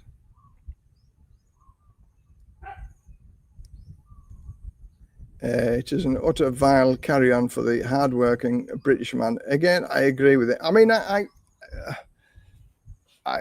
left the UK 15 years ago, and 20 years ago, 25 years ago, I seen it was so unjust then with the criminals getting away with murder just about. How they were getting trips and freebies and money spent on them. Absolutely unbelievable. But the good kids got nothing. In the fire service, we had monthly programs dealing with the scumbags of life who used to nick cars. I had a twocking program, twocking, taking vehicles without owner's consent. Scumbags who used to just think it was funny driving into the side of a police car, or doing 70 or 80 mile an hour through streets in cars.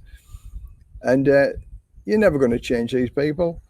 And I had a program where we had to teach these young people the errors of their ways. And we were better looked at as positive role models in the fire brigade than the police. So we used to give the message that the police wanted, because if the police said it, they'd stick 2 fingers up. Because we said, the fire brigade, we looked upon it a little bit better. And I actually won awards for the graphic nature of my videos and the information that I give them. That in the 2 years that I ran the program, 80% of my clients didn't re-offend within them 2 years. But it was horrific. I had some of the staff members in tears and crying as to what they actually seen. And sadly, you have to show some of these people the realities of somebody that they would run away from, who's been squished and run over, and not very pretty sights. And these are the only things that they actually listen to. I've got 20 family and friends from border staying at my 2 houses in Surin. They're talking about telling us to leave, so for all of us go to the Ubon house. Yeah, I hope everything is okay for you there, Dave. I've been watching the news, mate. I thought it was be a storm in a teacup, and I thought that actually everything could be over and done with now. Yeah, Ply's got 20 family members that living in the Sissiket and Surin area, and they're all moving. Some of them are going to be moving to Ply's house in Karat. So yeah, it's a worrying time. So be safe, Dave, and I hope everything goes well for you, mate. Farang Travels, is Thailand really better than the UK? Absolutely, 100%. Even Thailand at its worst is better than the UK, especially what's going on in the UK now. Where's the good news in the UK? There's nothing happening good in the UK at the minute. Everything's bad, I'm sad to say.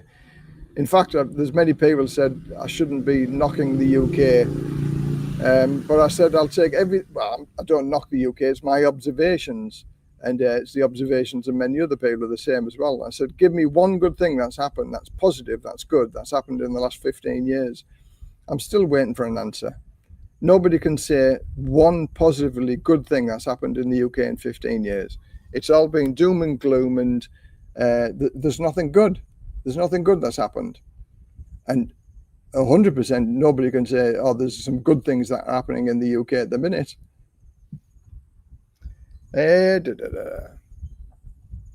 What about the 24,000 Afghani soldiers that had their names leaked online? The government imported them all, 24,000 trained killers, and they used a super injunction. 24,000 people. It's crazy. Another point, I'm a 72-year-old pensioner with a couple of company pensions which pay about £150 a month as a personal allowance is frozen till 2028 by Labour and Cons. I now pay tax on my pension. Yeah, again, and nothing's going to change, is it? In some ways, I'm looking forward to seeing what they're going to do in September when they have the autumn statement or the autumn budget. Tax. There's no way around it.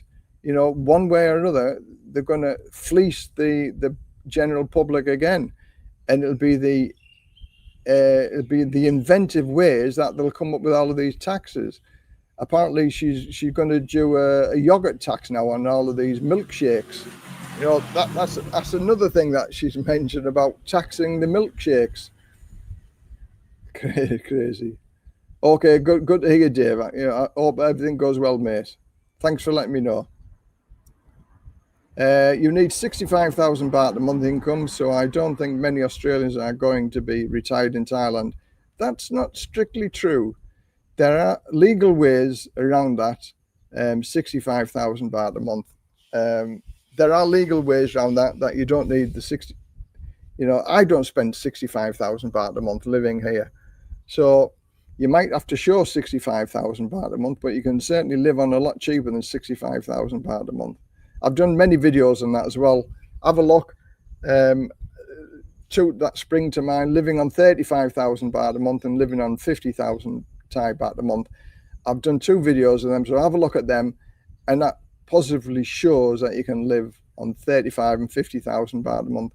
In fact, there's a guy that I showed around earlier on this year. He's got £1,000 a month to live on, and we worked everything out. His accommodation, which is just over the road from the beach, plenty of entertainment, and for adult entertainment once a week included, he still has £200 a month left out of his £1,000 a month. So it can be done. Is it a fantastic lifestyle? No, it isn't. But it's probably better than what he's got in the UK. In fact, I know it's better than what he's got in the UK because he's told me so. And he came to have another look to have 100% certain that he can live on £1,000 a month here, and you can. So yes, you can live a good life here on £1,000 a month. The sweet spot is probably 1,500. If you've got £1,500 a month, you can have a really, really good time living here. Millionaires have accountants to navigate the tax system to avoid paying tax. There are no grey areas. They can play with the rules. No ambiguity, but pensions conversely open. Yeah, exactly, 100%. But that's why if you get a lawyer, then he can play the same game as them, can't he? One good thing that's happened in the UK, Les, is Leeds United getting promoted Premier League. Well, as I'm not a football fan, I wouldn't know about that. But well done, Liverpool. Sorry, Leeds United. What happened to something happened to Liverpool just lately as well. So well done, Leeds United again. Anyway, remember it's pension and it's superannuation money. Yeah, superannuation money. That is the Australian pension, isn't it? They check your bank, or they can check your bank accounts again. So that's what I'm saying. Big Brother's there. Big Brother knows what's going on. Live on 20,000 baht a month. Well done for 20,000 baht a month. The lowest I'd seen up to now of a friend of mine said 25,000 baht a month. But living on 20,000 baht a month, well done. Guys, I hope they go straight back down. Okay, we've been 2 hours and 18 minutes with this one. Okay, so it's been basically just a one topic conversation for 2 hours, and thank you very much for all those people that have had contributions towards it. And I have no idea how many thumbs up I've got, but there's 87 people in the house watching. So can I have a thumbs up? And please, those people that have maybe just joined us just lately, leave your comments in the comment section with regard to should we go towards getting a proper lawyer for pensions. A pensions lawyer would be able to challenge the Department of Work and Pensions and get something in writing, so it's a case law, and then we as a group of people can advise and help the others to be able to get what is owed and justifiable to them. And one person can't I reckon it'd be about £2,000 to get a lawyer to be able to do this. I can't afford £2,000, and neither can the guy who's got all the ammunition towards the Department of Work and Pensions. He hasn't got £2,000. So I'm saying 2,000, it might be £1,000, might be £2,500. But I reckon as there's a big interest in this. There's 22,000 people have looked at this latest video that I did with regard to the frozen pensions. All my frozen pensions videos have had good responses on that. So let's fight this case together. And again, for a tenner, I'm open and honest. All the money it will be transparently spent with invoices and showing everything. And again, it doesn't benefit me because I don't claim my pension. I'm fighting this on behalf of various other subscribers with regard to this. I'm a just person. Once I've got the bit between my teeth, I won't let go. And I just think the Department of Work and Pensions are bang out of order, and something needs to be done about it. And if we can join together as one big force and be able to fight the Department of Work and Pensions and get our just deserts and just payments, then it would help many people for the rest of their lives. So give it a thumbs up.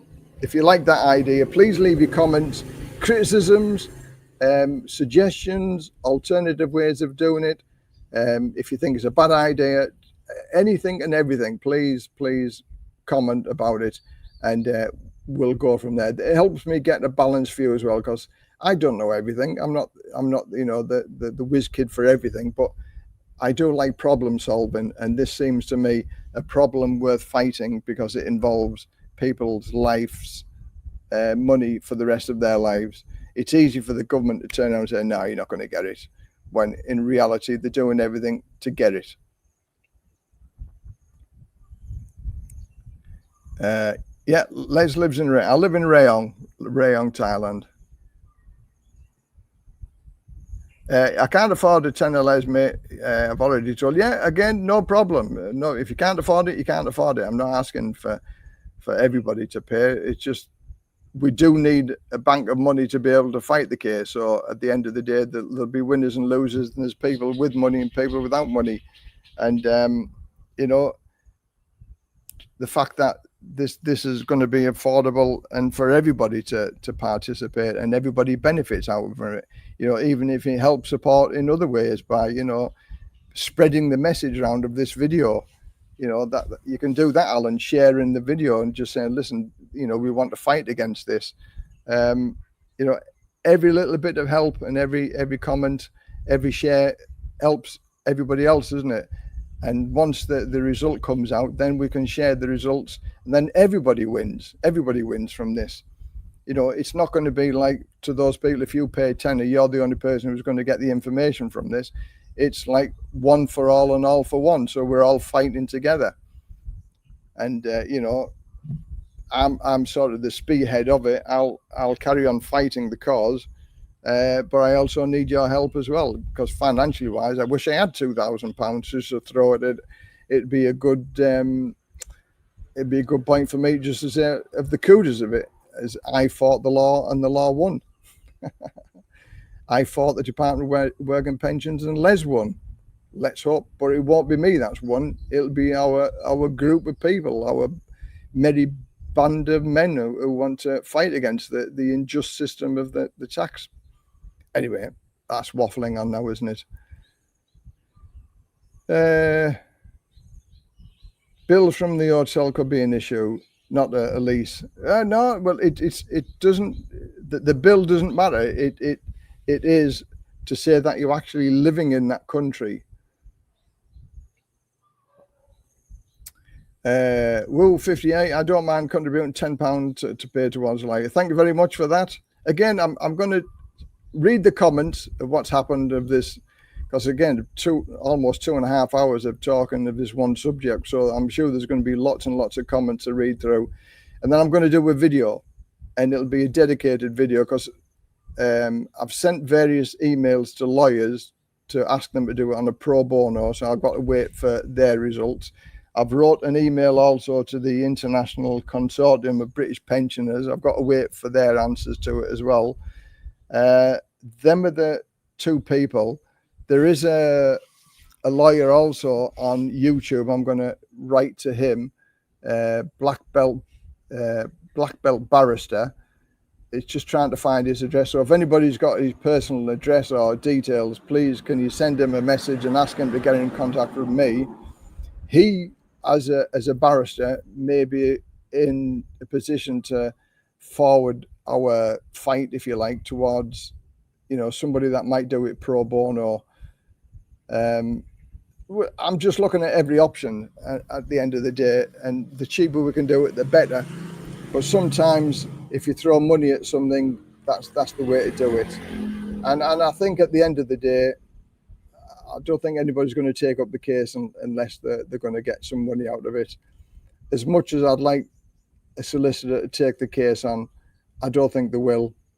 But that's just the options, isn't it? The pro bono might take a year, 2 years to get sorted out. Whereas if you pay a normal, proper pensions lawyer, then you might get something done in weeks or months as opposed to years. So let's see what we're going to do and which way we're going to go. But thanks very much for the offers, and I look forward to reading all the comments. And I'm sure that's going to take me some time to do. So I'm going to draw. We've been there 2.5 hours now, so I'm going to draw at an end because I think we've discussed many things. But thank you very much for all those people who've taken part, and give us a thumbs up, and that have left the comments. I'm going to look forward to reading them. So thanks very much, everybody, and look forward to doing another video with any further information that I've got with regard to the pensions shambles that's going on at the minute. So thanks very much. Much appreciated. Until the next time, bye for now.